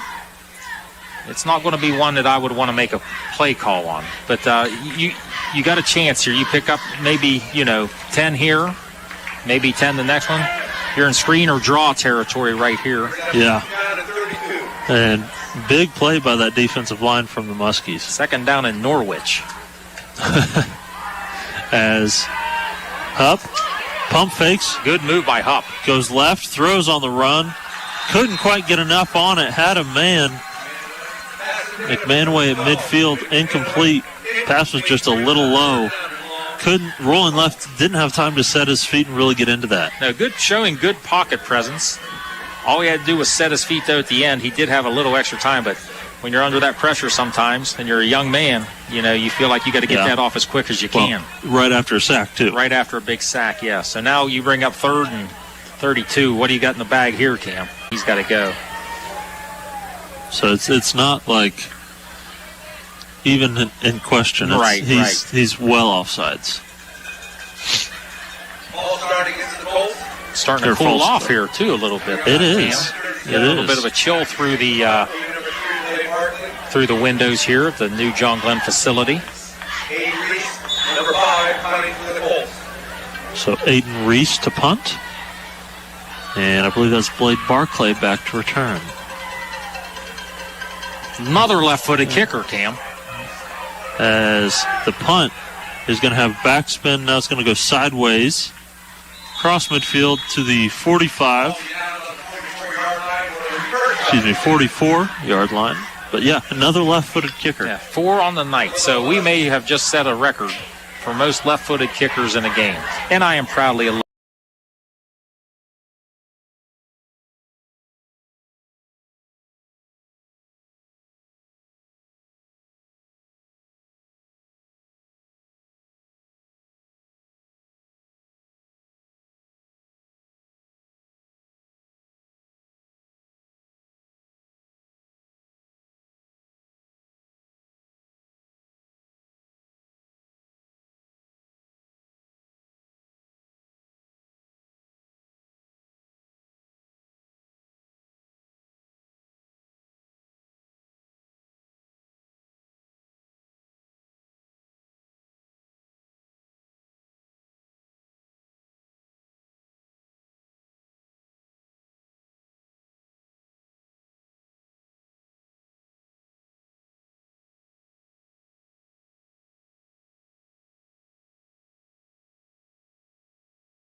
another big night for the senior tailback.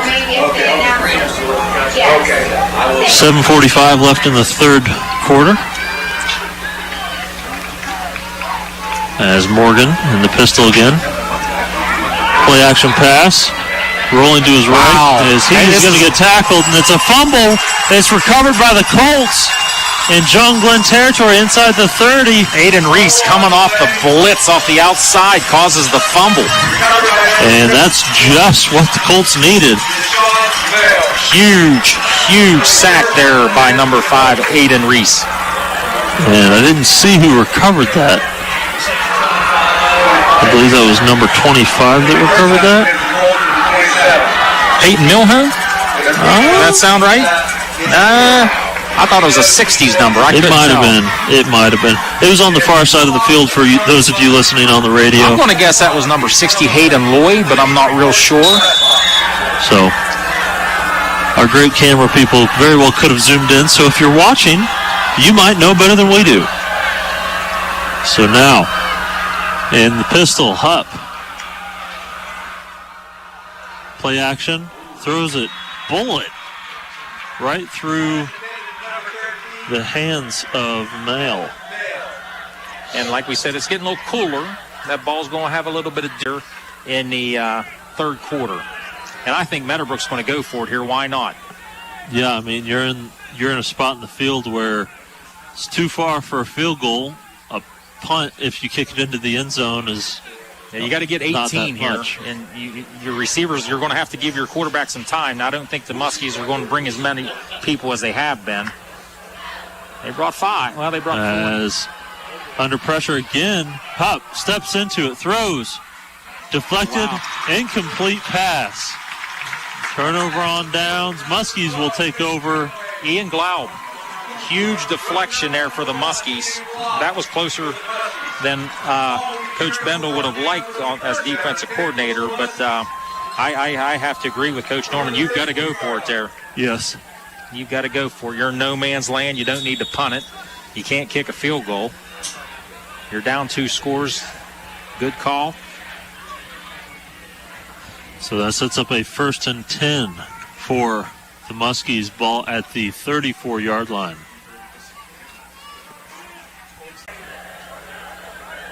And a little trickery there as they changed the jet field. Jet sweep pass. As Wellmeyer, outside stretch run. It's going to pick up about 5, maybe 4. Nick McManaway there first. Get a good lick on the quarterback. Nick Manaway's been very good for the Colts during his career defensively, and not seeing him as much offensively tonight due to an injury. As Morgan now in the pistol.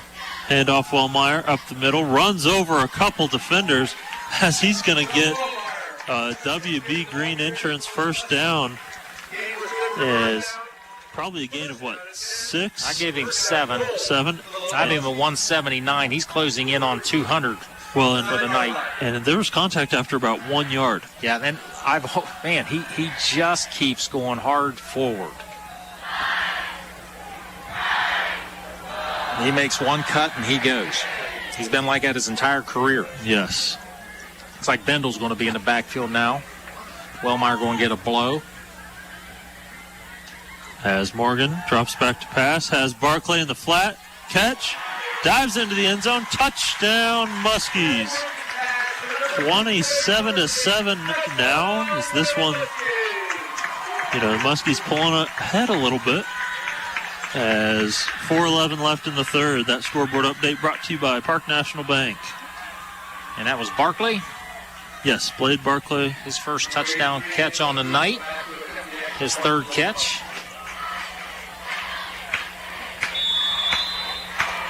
Second touchdown throw from Brad Morgan tonight. As Angela Kumler on for the extra point, as the student section is chanting Angie. So the Queen. Yes. The Queen selected by her peers. Fan favorite. Extra point is up. It's going to be close. She got it. Good. Just inside that right upright. Thought I was going to jinx her. It was close, but how many female kickers in the state of Ohio? We have to look this one up. Got to Google it. How many female kickers in the state of Ohio have been 4 for 4 on extra points, and also the homecoming queen? I'm going to say none. Yeah, I'd say it's pretty good probability that that's never happened. Probably not. Now Meadowbrook, obviously down 3 scores here. Still a lot of time. They have an explosive offense. Now you just wonder, will the John Glenn defense kind of pin their ears back now and just continue to rush? Well, that's, I think, what we saw that last possession. Yeah, I think we did start seeing a little bit of it then. And that John Glenn defensive line, might be wearing that offensive line out for the Colts. As Emerson's getting ready to kick another Valentine Insurance kickoff. Tonight's kickoffs are sponsored by John Valentine with Valentine Insurance on Southgate Parkway in Cambridge. Griffith and Dorsey back deep for the Meadowbrook Colts.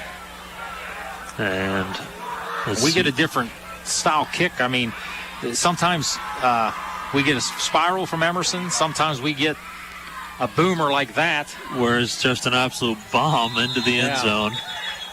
Sound like a shot coming off of his foot there. Yeah. So brought up to the 20-yard line after that kickoff. And probably haven't mentioned it, but I'm sure many of you all know Emerson, only a junior, but has accepted an offer to play baseball at Auburn University down in Alabama. SEC power down there in baseball. Of course, the SEC is pretty good in baseball.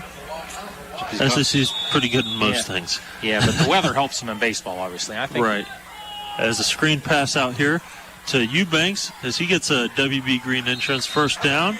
Good pickup on the play as he's going to take it out to the 37. It's a big 17-yard pickup. Good play for Meadowbrook on first down.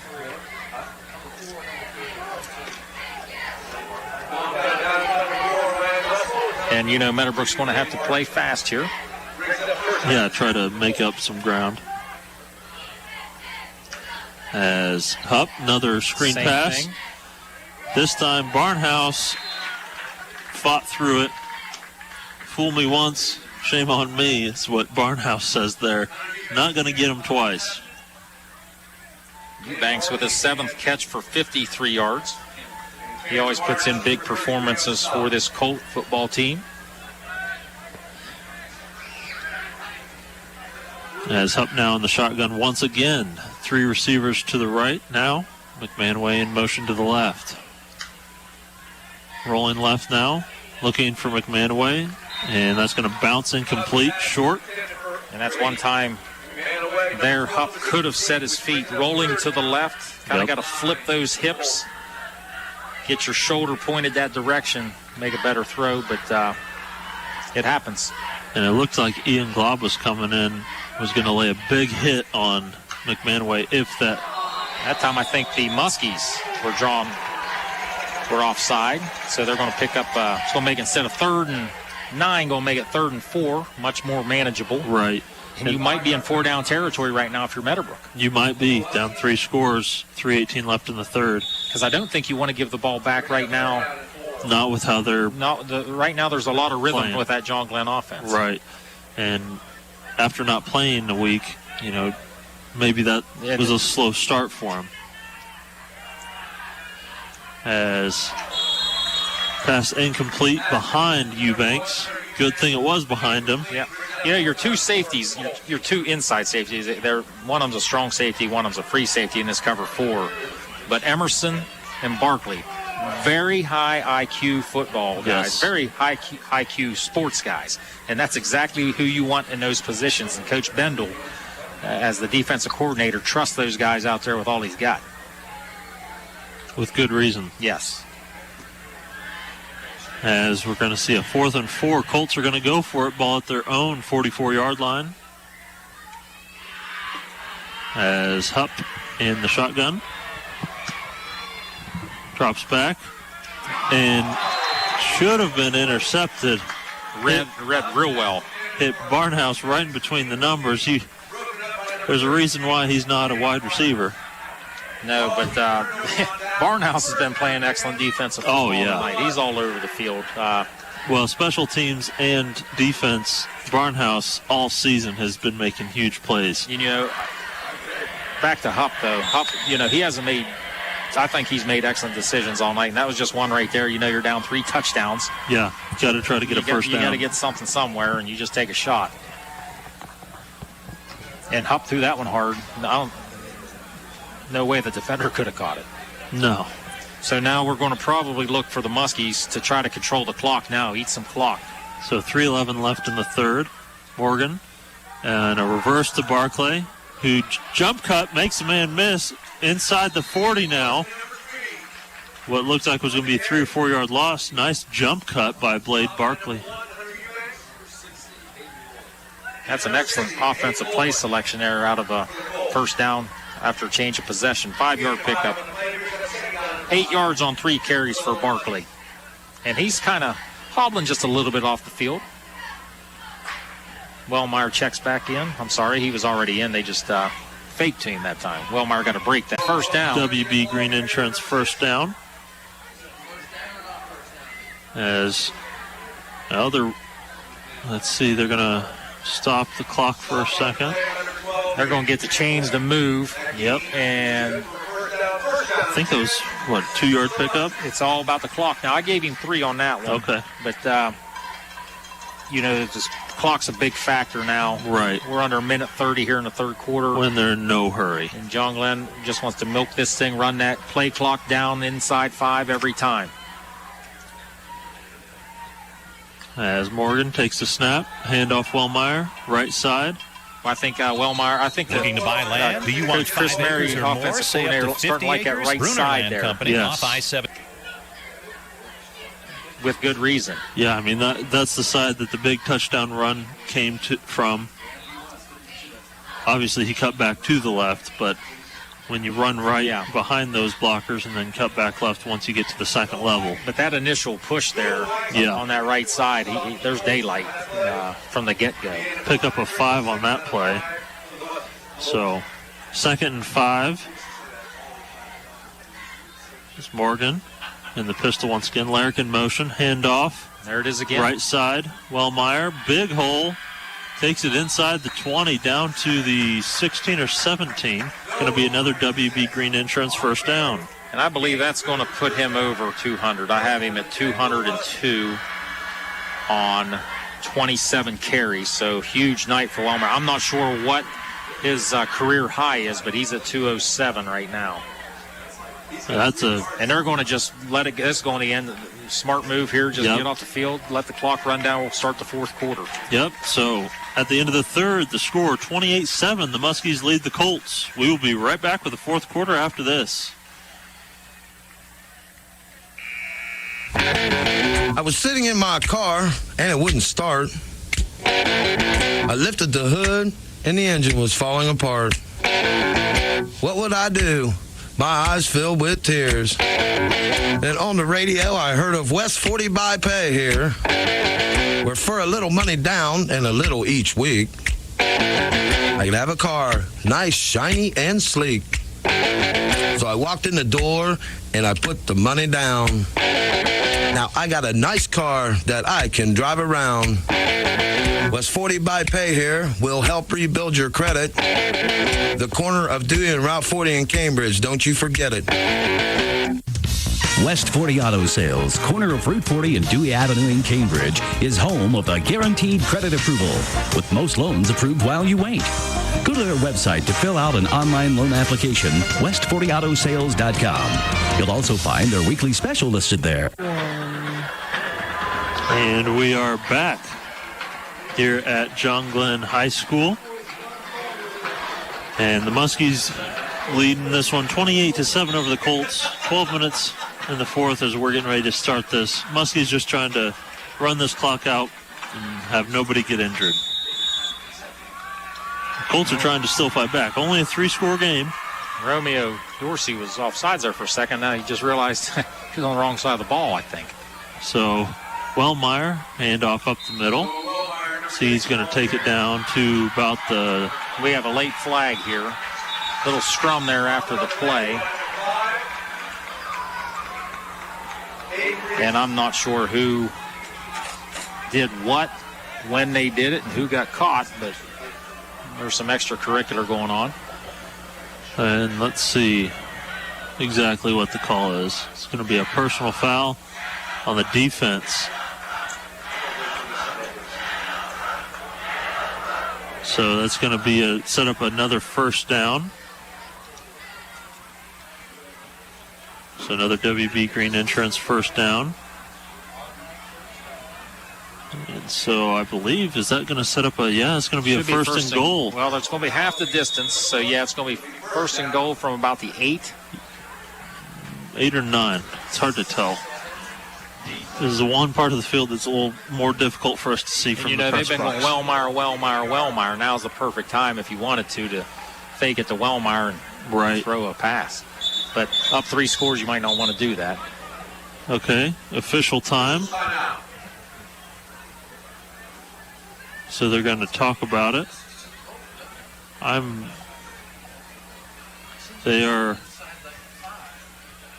Let's see. We got to reset the play clock now. Okay, so now we're set. Gunnar Fox, the center for John Glenn, made everybody come in and have a quick chat with him. He had something he had to say. Okay. Handoff. Wellmeyer up the middle. Breaks a tackle. Falls into the end zone. Touchdown, Muskies. 8-yard rush to cap off a touchdown. And I believe he is at 200. Wellmeyer's at 213 yards. His second touchdown on the evening. Going to give the John Glenn Muskies a 34-7 advantage pending the extra point by the homecoming queen, Angela Kumler. And this is turning into something I didn't expect. I didn't expect this. No, I did not. First half, completely what I expected. The second half has not been what I expected at all. As the extra point is up. Line drive is good. So 5 for 5 Kumler tonight on extra points. And what does that make her for the season? She is now 20 of 21 on the season. That's phenomenal. That's phenomenal, yes. Especially for a high school kicker. Right, high school kicker. And as we said, outstanding soccer player on obviously the women's team, and outstanding women's basketball player. She's probably going to be playing some sport at the next level. Yeah. We just don't know what. She's one of the better, female athletes. And she's 6'2". She's 6'2". She's every bit of 6'2". So just a great athlete. As now 11:18 left in the fourth, 35-7 your score. That scoreboard update brought to you by Park National Bank. And we'll take this time to thank our sponsors, Valentine Insurance, Doan Ford, patrons Buckeye Mutual Insurance Company, WB Green Insurance, Abel's Heating and Cooling, West 40 Auto Sales, Southeastern Med, Rogers Company, Park National Bank, and Y City Auto Detail in Zanesville. As we're getting ready for another Valentine Insurance kickoff. Name that tune being played by the band. Tusk, Fleetwood Mac. I don't know that song. I didn't expect you to. As Emerson, line drive, Dorsey touches it, and it goes into the end zone. Fortunate that it actually rolled into the end zone, didn't stop at the 1. In high school, when you touch it outside of the end zone, but then it rolls into the end zone, it's still considered a touchback. Romeo was lucky that didn't stop at the 1. Now, Romeo thought, can I down it now? And Dorsey thought, can I down it now, or should I take it out? But the referee saved him and said, you're good to go, buddy. It's a touchback.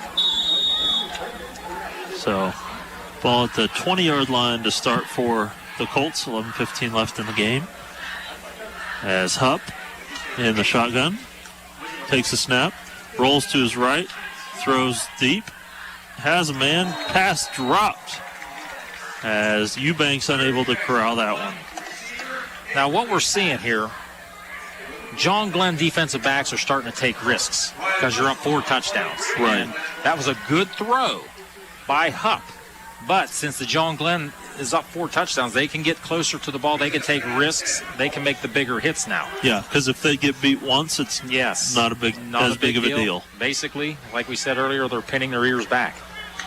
As Hupp throws. And there's another one. Another one. Looks like Barnhouse might have deflected that one. Yeah, Barnhouse has been on that one all night. Outside linebacker, Barnhouse kind of dropped out to the flat, dove, looked like maybe able to tip that. As Ty Griffith, the intended receiver, Trayvon Mail, the intended receiver. 31st pass attempt by Hupp this evening. Going to bring up 3rd and 10 with 11:06 to play in the game. As Hupp now in the shotgun. Screen pass as they're going to get it to the outside. That's a great effort. Great effort. Nathan Walker tackles McMahon away. Very close to that first down marker, but that's going to set up a 4th and manageable. Yeah, McManaway should have been tackled for maybe a 2-yard gain, bulled his way through. Going to give the Colts a good shot here. And Nathan Walker, one of the better defensive tacklers for the Muskies, so, it's not like he just bulled through a little guy. Right. Walker's a linebacker. 3rd catch, 27 yards for McManaway on the night. As Hupp takes a snap, Walker comes on the blitz. Long pass, deep, and it is going to be incomplete. Almost, and I think that was Ryan Russell got his hand in there at the last minute to knock it out of Dorsey's hands, and what a fantastic play. And that was a good ball. Great ball. Great ball. He throws a tight spiral, lobs it upper, gives his receivers a chance. You can't ask for much more, but Russell just made a fantastic defensive play. And I thought Dorsey was going to come down with that. I did too. So now it's going to be 1st and 10 for the Muskies at the Meadowbrook 29. Now, 28-point lead here. Obviously, the Ohio rules have the 30-point rule where there be a running clock after anything above 30. Muskies score here. As blitz from Meadowbrook, Morgan tucks it.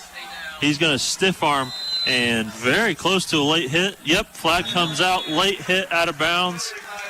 As Morgan was a couple steps out of bounds and got hit really hard. And that's going to be a 15 of the 15-yard variety.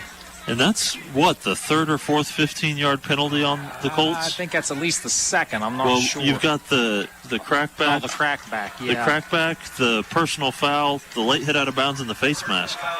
So that's 4 15-yard penalties. So just on those penalties alone, you're looking at 60 yards in penalties. But the worst penalty was the 4th and 4 offsides to change the whole complexion of the game right there. Yep. So something that the coaching staff of the Colts is definitely going to be looking at in film next week is penalties. As Morgan in the pistol takes a snap, Handoff Wellmeyer. Spins out of a tackle. Nice move. Gets it down inside the 5. As that's another WB Green Insurance first down, I believe. We got a Colt down on the play.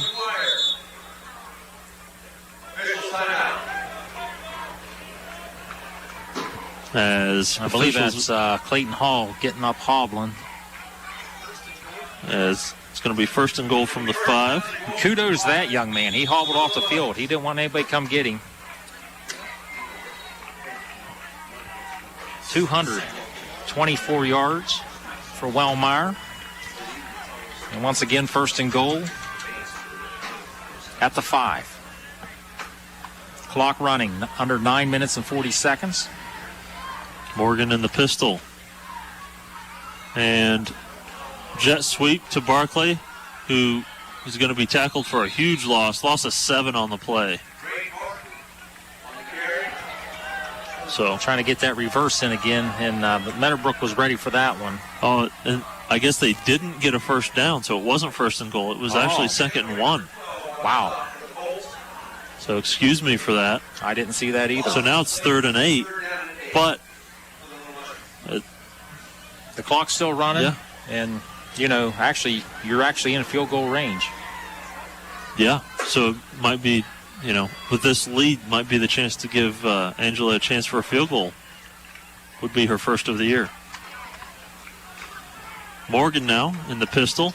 Handoff. Bindle is going to fall forward, and he lines it up in the center. That's what I was going to say. If anything, Bronson Bindle was able to run forward for a couple more yards and center it up, and here she comes. We're going to have a field goal attempt here. I don't think so. No. Maybe we're going to go for it. Maybe try to get them to jump off sides again. That's a possibility. Run the clock down. Still 20 seconds left on the play clock. Right. Hurry. Try to get them to jump off sides, call timeout. It's about, and you're right. They could be trying to get them to jump off sides again. Maybe take a timeout. No. They're going to go. Little slant route. Nobody there. Well defended. So incomplete pass. So Colts will take over. Well defended by Ty Griffith there on the slant. So I'm a little surprised we didn't see a field goal attempt there. Well, another thing, too, you kick a field goal there, you make it a 31-point game. The running clock starts. Right. And that was just a little bit more than an extra point. Coomer with more than enough leg. Yeah. Well, plus she hasn't had any in-game field goal experience, only extra points. Only extra points. So, come, a playoff game, if you need a field goal, Right. Good point. So, a little surprise there, but Hupp throws a screen to McMahon away as he runs over Glob, but Glob holds on for the tackle. As that sets up 2nd and 1, gain of 9. 36 yards, 4 catches. And 170, or for McMahon, 170 yards through the air right now for Hupp.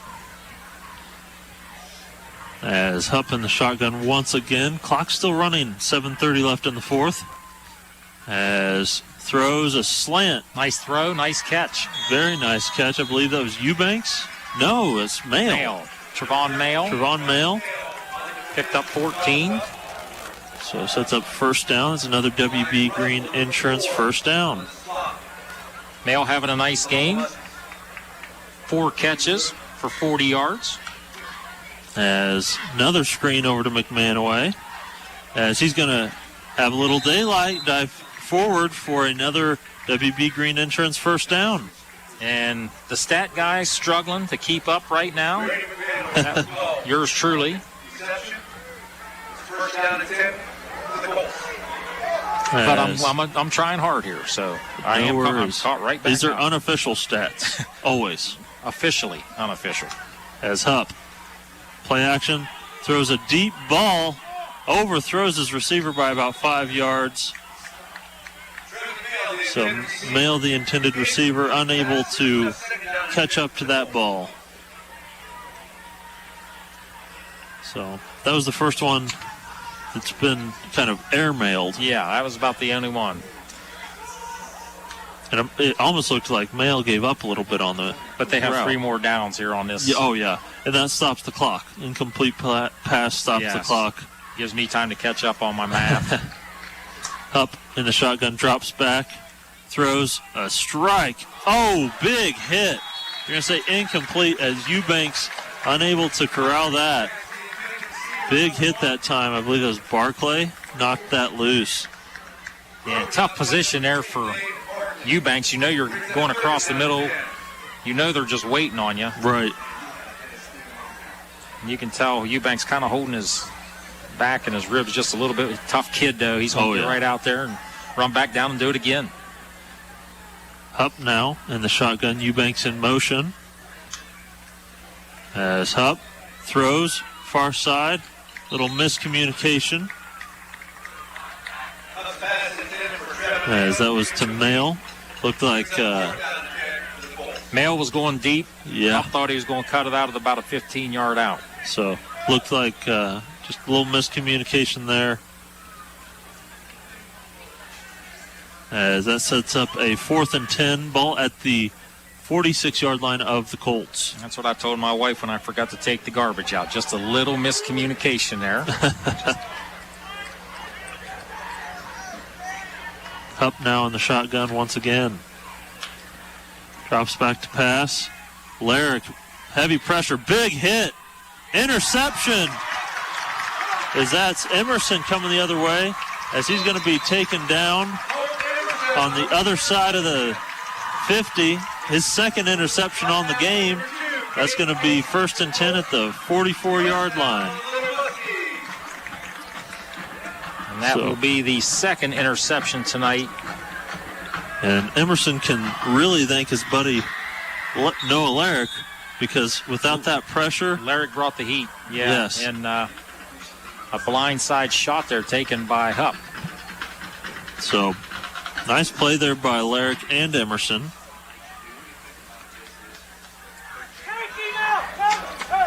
As 6 minutes, 23 seconds, and both teams still got their, it's like first group in.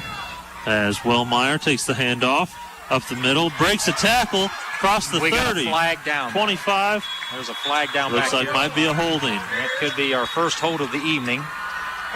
As, yep, that one's coming back. That's a shame, too. That was about a 25, 30-yard run. Wellmeyer's down. And it doesn't look good right now. It doesn't. Hopefully just a cramp, but we will see. As we're going to step aside for just a minute. We will be right back after this. Fall means cooler temperatures and the changing of the seasons. The Rogers Company is ready with all heating services. They install furnaces, geothermal, ductless systems for both residential and commercial. They provide repairs and maintenance to all makes and models. On the commercial side, they're the area's refrigeration company. Put the Rogers Company team to work for you. Call 740-685-8677. Strike three, you're out! Pitchers can throw perfect games. Bowlers can bowl perfect games. But there's no such thing as a perfect church. Churches are made up of imperfect people. People who have had their hearts broken and their dreams shattered. Church is for people who need hope, who need forgiveness, and who need to learn to forgive. Church is for people like you and me. Join us at Stop 9 Church of Christ, 9:30 Sunday morning. The imperfect church where you can find God's perfect love. And celebrate the victory God has won for you. If it has to do with your car, there's a one-stop shop you need to know about. Whether it's mechanical or you want your car detailed for a trip, Y-City Automotive specializes in muffler and brake work. They're quick and accurate with reasonable prices. Y-City Auto Group has been trusted for over 9 years. Have it fixed right the first time and ask about their detail service. Get it all done in one day. Y-City Automotive on the corner of State Street and Jackson Street in Zanesville. And welcome back to John Glenn High School. Cam Summers here with Mike Snively. John Glenn leads 35-7, 6:13 left in the fourth, as a holding penalty negates a long run that time from Wellmeyer, as he is able to get to the sideline with a little bit of assistance from the training staff. So hopefully nothing too serious, just a little tweak, but his night should be over. Should be done. Possibly a right ankle injury there, but 30 carries for Wellmeyer on the night, 234 yards. Would have went over 250, but the holding call here. And you just got to hope he didn't re-injure the foot. Correct. So that's going to bring Bendel back in at tailback for Wellmeyer. So 1st and 20 as Bendel has the carry, running to the right, as he's going to pick up maybe a yard. As sets up a 2nd and 19.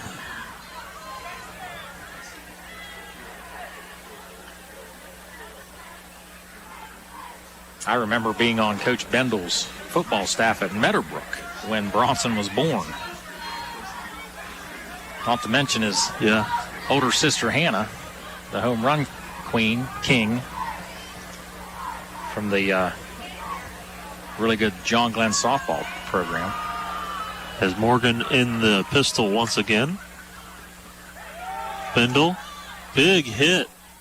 So he's taken down for a loss of 2 on the play. Brady McManaway shooting through the gap with a big hit.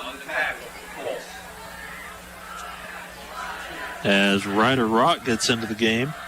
And sounds like he's a fan favorite too as the student section starts chanting his name. Just a freshman. 5 foot, 415 pounds, but he, I've compared him to Darren Sproles. Runs hard, little guy, a lot of heart. And got a right football name, Ryder Rock. As Morgan takes the snap, handoff to Ryder Rock, hits a hole hard. As nice pickup, gets it out to the 50. That's going to set up a 4th down and about 15. But a good pickup there from the freshman. And I think Coach is just going to go for it here. It's going to be 4th and 20. They're going to probably let this play clock run all the way down. They may even call timeout and punt it. Yeah, I mean, it's hard to say. Up by 28 as They've it's only punted the one time. Right. 3:50 left in this one. I believe Coach Edwards is going to call timeout just the way the mannerisms from the offense right now. And that timeout should only be to really change personnel. Shouldn't be, so he's going to take a timeout. We're going to keep it here because it's going to just be a personnel swap. Don't want to get caught in a commercial break with punt team running on. And punt return team running on. So we'll keep it here for this. But like I said earlier, not the outcome of the second half that I thought was going to happen. You know, John Glenn gets the ball, first possession, second half. Gets 4th and 4 from just about the Colts 45-yard line. And the Colts to jump off sides, and then Wellmeyer rips off a big, long touchdown run, 41-yarder, something like that. And that just switched everything. So that momentum. And I wondered how their mental state would be after that offsides call. And it just never came back for the Colts after that. And after that, they've had, 3 15-yard penalties. Yeah, and then there were some big penalties. And John Glenn, who is going to punt, but John Glenn was able to, defensively get after them a little bit after the quarterback. As more traditional punt from Emerson is caught at the 15. As coming this way, as flag is going to come in, should be a hold. It's going to be I don't even know how you explain this. It's going to be a personal foul. Basically defenseless player. This is kind of a new rule. They're trying to protect the player's safety. He got ear hold. That's happened to me before. I remember chasing a guy looking one way and just get whacked by another guy who kind of lined me up there. And that's kind of what they're going to get, a 15-yard penalty there. Yeah. Looks like there could have been a hold as well down on the near side. But players still down on the field. We're going to step aside for 30 seconds as they tend to the injured player. We'll be right back after this. Your home and your car are likely your two biggest investments. Protecting them from unexpected damage is a prime concern to WB Green Insurance. They are proud to represent Westfield Insurance, a financial service organization that provides insurance products for your home, auto, and business. Sharing knowledge, building trust is Westfield Insurance's pledge to their customers, along with personalized claim service that's fast and friendly. To learn how Westfield can help with your insurance needs, talk to WB Green Insurance today. And welcome back. The injured player that was down on the field was Gates Thompson, and he's getting help to the sideline. Looked like might have just, rang his bell a little bit, knocked the wind out of him. Yeah, that's exactly what happened, and that's a penalty they call nowadays. And like I said, it's about player safety, and yeah, I can't disagree. Gates is getting some help off the field, taking his time. And that sets up a first down a lot farther back than the chains are showing right now. As the chain gang might be snoozing a little bit on this. They still got fourth down and long. So I believe they're going to march this one back inside the 10 to the 9. So the chain gang might want to hustle. They're at midfield. Yeah. I don't know. Maybe the official said that we didn't need to repunt. I don't know. But, yeah. So first and 10. Here we go. Now the chain gang. There they go. All right, here we go. Okay. They're on their high horse. They're booking it now. That's the sound of the men working on the chain. That's old Sam Cooke song, The Chain Gang. So that sets up a first and 10 at the 9. Ouch. 3:21 in the game. As it's going to be Hupp in the shotgun once again. Launders in motion. As another miscommunication as McManaway was running straight down the field and ball was thrown as though it was a 10-yard out or a comeback route. It looks like John Glenn is going with their second unit. Offense or defense, I should say. Yeah, for the most part. You got a few starters still in there. You got Barnhouse and Bindle, but for the most part, you got your secondary is going to be the backups. As Hupp throws a screen, and Barnhouse in there with about 4 other guys. Ryder Rock is going to get credit for that tackle. Nice tackle by the little guy. Hunter Eubanks having a really good game. His 7th catch. 38 yards. So high volume for Eubanks tonight. Very high volume. Over 200 yards now passing for Hupp. As Hupp now in the shotgun once again. Drops back. And he's going to be sacked. Bendel and Barnhouse. We've been saying that the killer bees all night. As Barnhouse is going to have to come out for a play as his helmet popped off. It's going to be about a 4-yard loss. Sets up a 4th down and long situation. Say 8. As Meadowbrook looks to, just get a first down here, as if they don't. It might be punt. Looks like Reese is on the punt. Okay, yeah, Reese is on to punt. Aiden Reese is on the punt. And back deep is Ian Glob. As lefty punt. Takes a nice bounce for the Colts as Glob falls on it. And a little bit of a Superman dive on top of him that time from Eubanks. Eubanks dove about 7 yards in the air. Well, I think now's the time you just snap the football and take a knee. Yep, the victory formation. Victory formation. A lot of people always ask, what's your favorite formation of football? I always told them victory formation. Right. Well, victory formation when you're winning. When you're winning, absolutely. Yeah. I've seen some victory formations when you're losing by a lot. Unfortunately, I've been on the other end of the lot, wrong end of a lot of those. That's why I'm up here in the booth with you. As it does appear as though that is going to be the case. Morgan takes a knee. Probably going to take all the snaps here.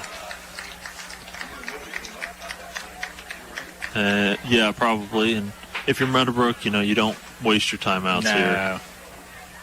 Coach Norman and Coach Bendel actually teach in the same building. Been good friends. Coach Norman, part of Coach Bendel's staff when Coach Bendel started. So Coach Norman's been a part of Meadowbrook football for a long time. 20-some years, yeah.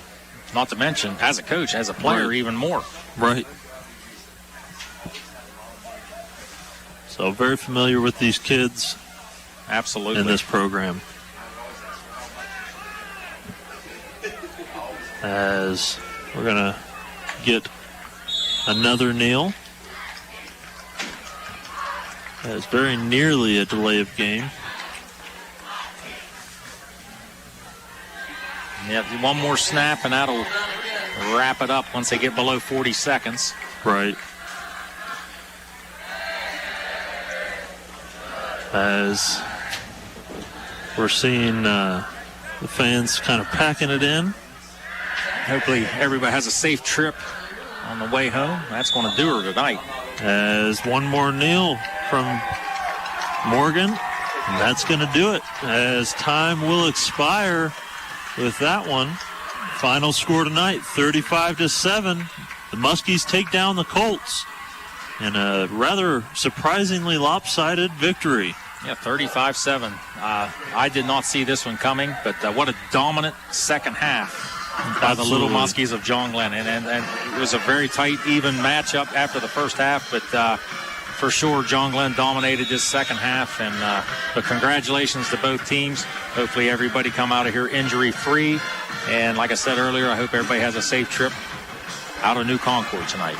Absolutely. So we're going to step aside for just a couple minutes, get some final statistics put together. We will be right back after this commercial break. Fall means cooler temperatures and the changing of the seasons. The Rogers Company is ready with all heating services. They install furnaces, geothermal, ductless systems for both residential and commercial. They provide repairs and maintenance to all makes and models. On the commercial side, they're the area's refrigeration company. Put the Rogers Company team to work for you. Call 740-685-8677. When you have a bad toothache, you go to the dentist. If you're having chest pains, you go to the emergency room. When you have an injured bone, muscle, or joint, you call the Southeastern Med Ortho Injury Clinic at 740-435-4022. You'll see a sports medicine physician or an orthopedic surgeon the same day and will receive a specialist care. Time now for the KC105 Score Tracker. Here's some scores from around the KC105 listening area. Hey there, it's Bill Arnett with the Coshocton City Tire Pros Scoreboard Show. A few finals for you. Zanesville beats Licking Valley 20-10. Cambridge shut out Martins Ferry tonight 23-0. And Ridgewood beat Tusky Valley 39-7. Game still in progress. John Glenn 35-7 over Meadowbrook in the fourth. Buckeye Trail 44, Tuscarora Central Catholic 14. Caldwell leading Conotton Valley 21-8. Shenandoah leading Marietta 22-12. It's Philo 32, West Muskingum 19. That is a road game for the Electrics. Tri-Valley leading Columbus Briggs 36-6 in the third quarter. Coshocton 28, New Lexington 0 in the fourth. It's Sheridan now getting some breathing room, 48-21 over Riverview in the fourth. Maysville 35, Crooksville 7. Monroe Central 36-12 over Magnolia. More scores in minutes on the Coshocton City Tire Pros Scoreboard Show. I'm Bill Arnett, ABC Sports. You don't always think about it, but our military members surround us every day. Whether they're active duty, veterans, surviving spouses, these folks have given up a lot to keep us safe. Abel's Heating would like to thank those individuals who live in Muskingum, Guernsey, Morgan, Noble, or Perry County in the best way they know how, by providing warmth and comfort to 2 individuals in need of a new electric or gas furnace before winter begins. For more information and to complete an application before October 20th, visit heatforourheroes.com. Abel's Heating, Cooling, Electric, and Refrigeration. One company, one goal.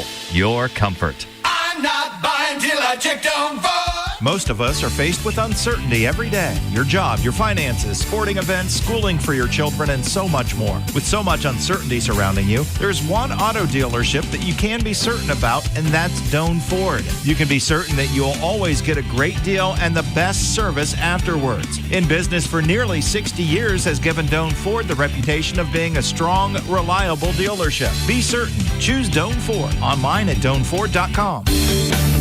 What would you do in the event of a total loss if you couldn't rebuild your house? Did you know that 80% of homes are uninsured? Erie Insurance has guaranteed replacement costs. No matter the cost, Erie Insurance will rebuild your house with the like, kind, and quality material. Call the offices of Carr and Antle today at 740-373-6058 or call or text Jim Antle at 740-995-3244 for a free quote. Carr and Antle Insurance. You're covered with us. Surgeon Construction is leading the way in commercial and industrial construction. This is Jason Emsch, and we are committed to providing an exceptional construction experience from pre-construction through project completion. Our success is measured by exceeding our clients' expectations. See our past and previous projects at Cambridge YMCA and New Educational Center at Jurassic Park and FMJ Shooting Range, just to name a few. Find us online at surgeon.construction and like us on Facebook. Surgeon Construction. We'll take it from here. Looking for new tires for your ride? Mass Tires in Pleasant City should be your first stop. Mass Tires is now under new management and still committed to continuing high-quality customer service and offering competitive prices on top-of-the-line inventory, including Bridgestone, Cooper, Mastercraft, and so much more. Stop in at 519 Main Street in Pleasant City to see Chuck and Brandy. They're open Monday through Friday, 8 a.m. until 5:30 p.m., and Saturdays, 8 a.m. until 2 p.m., or call 740-685-1199. Mass Tires, the best place to retire. I'm John. You may know me as a commercial lender, but I'm also a craftsman and a dog dad. At Park National Bank, we're more than our job titles, and you're more than an account number. You get personal attention and direct access to a caring, compassionate banker who respects and responds to your needs and goals. Find John or a banker near you at parknationalbank.com. Park National Bank, where you mean more. Member FDIC, parknationalbank.com. Feeding the world takes the work of a farmer. Patrons of Buckeye Mutual, your local Grinnell Mutual member insurance company, tips our hat to those who help ensure that we can all eat tomorrow. We are proud to offer the coverage farmers need to keep growing. So we're taking a moment to say thank you for planning our future. Trust in farming. Trust in Patrons Buckeye Mutual. Trust in tomorrow. Contact your Patrons Buckeye agent today at 638-3604. Trust in Tomorrow is a registered trademark of Grinnell Mutual Reinsurance Company. And welcome back to John Glenn High School. Cam Summers here with Mike Snively with the Doan Ford postgame reports.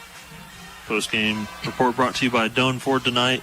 And final score was a little bit lopsided. It was 35-7.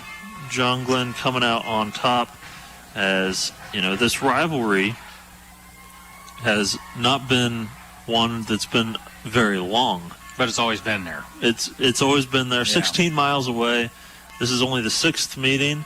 However, John Glenn really put a stamp on it tonight. Yeah, definite stamp on it in the second half. I want to go back to the play opening drive, second half. 4th and 4. We don't know if John Glenn's going to punt. They're just trying to get Meadowbrook to jump off sides, which they did. Very next play, Wellmeyer scampers for a long 47-yard touchdown. To me, that was the momentum shift in the game. Right. And from there on out, Meadowbrook just, could not. They got that 2-score lead. Meadowbrook just could not get over the hump offensively. And that John Glenn defense, which has been really, really stellar all year. Especially against the run. Yeah, in its last several games, it's given up 24 touchdowns in the last 3 games. So, and against the run, and you're going to look here in the stats, and you'll be like, wow. But yeah, they really just stopped the run, the Meadowbrook running attack altogether. In fact, Meadowbrook ended up in the negatives with rushing yards tonight. All right, you want to go ahead and give us the stats, Mike? Sure, let's go with Meadowbrook first. I'll do the Meadowbrook team stats first. Rushing, Meadowbrook rushed it 20 times for minus 13 yards. Now, you got to realize a lot of that comes with a sack, but still, minus 13 yards rushing for Meadowbrook. Throwing the ball, Hupp was 20 of 41 for 196. You take away the 13 on the rushing, and that was 183 total yards for Meadowbrook. Rushing, Hupp was 9 carries with minus 21 yards, all of that being mostly sacks. Sam Bopp carried it 3 times for 7 yards. Caden Casey carried it twice for a yard. And that was it for the rushing for Meadowbrook. Passing, Hupp was 20 for 41 for 196 with 2 interceptions. I'd also like to add, Hupp did have the lone rushing touchdown for the Colts. Receiving, Brady McManaway had 5 catches for 48 yards. Damian Launder had 16 yards on a catch. Hunter Eubanks had 7 catches for 38 yards. Ty Griffith had a catch for 5 yards. Trayvon Mayo had 4 catches for 40 yards. And Romeo Dorsey had 2 catches for 42 yards. Looking at the victorious John Glenn Little Muskies, really dominant on the ground. John Glenn had rushed the ball 43 times for 213 yards. They threw the ball effective. 3 guys completed passes, actually. But Brad Morgan was 7 of 14 for 107 yards. And I got to go back and find my... Blade Barkley threw a touchdown pass for 3 yards. And Nathan Walker threw a long jet reverse pass for 45 yards. So let's look here at the...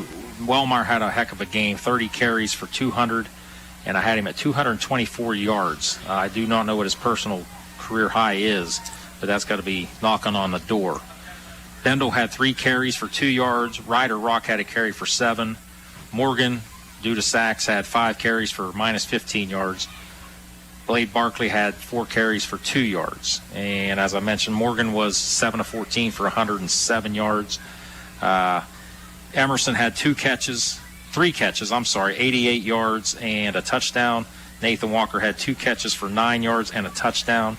Barkley had 2 catches for 16 yards and a touchdown. And Glaub had a catch for 4 yards. So that wraps up the stats, and basically the stat sheet did tell the story for tonight, Cam. Yeah, I mean, the stats definitely told it for tonight. The negative 13 yards on the ground for the Colts is something that is not, against this John Glenn team has not been abnormal. It's something that John Glenn, that's how they were able to stop the run. Right, and I was, Meadowbrook's a very good team, and now I can see why, John Glenn, who played a really tough schedule at the beginning of the year, but absolutely. Meadowbrook's got, they've got plenty of wins left this year, as do John Glenn. And like I said, I would not be surprised to see these teams play after Week 10.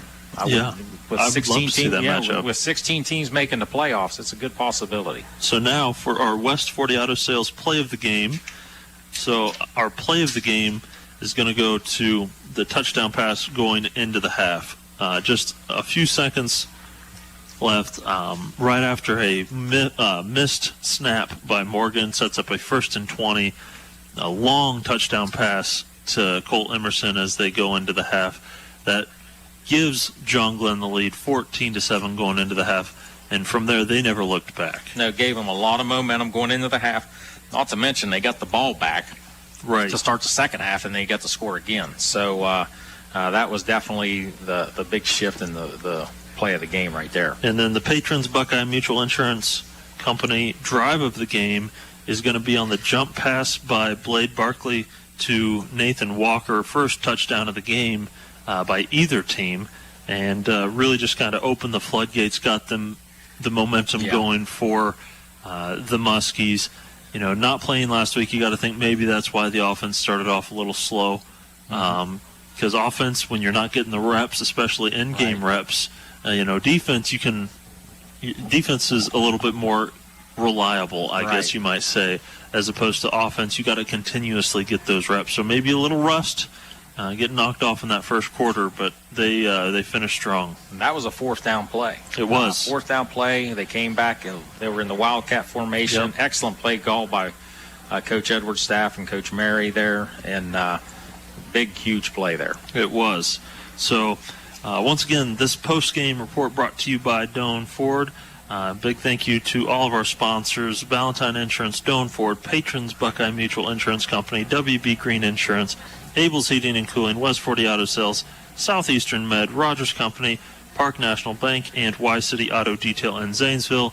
a big shout out to our film crew here at John Glenn High School. We've got Mike down on the field. We've got, I believe it's Stacy here running the camera for us. And then Adam Green is our director tonight. Big thank you to him as well.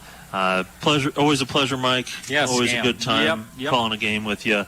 Also, big thanks to Tracy Lingenfelter back at the studio. And that'll do it for us tonight. I'm Cam Summers for Mike Snively and everybody at ABC Communications. Final score tonight, 35-7. John Glenn takes down Meadowbrook. Have a great weekend, everybody. Tonight's game is brought to you by Doan Ford, West 40 Auto Sales, WB Green Insurance, Abel's Electric Heating and Cooling, Southeastern Med, Patrons Buckeye Mutual Insurance, Bethea Glass CPA, Valentine Insurance, Park National Bank, Y-City Auto, The Rogers Company, Mass Tire, Surgent Construction, Car Anto Insurance, Bruner Land Company, and Stop 9 Church of Christ.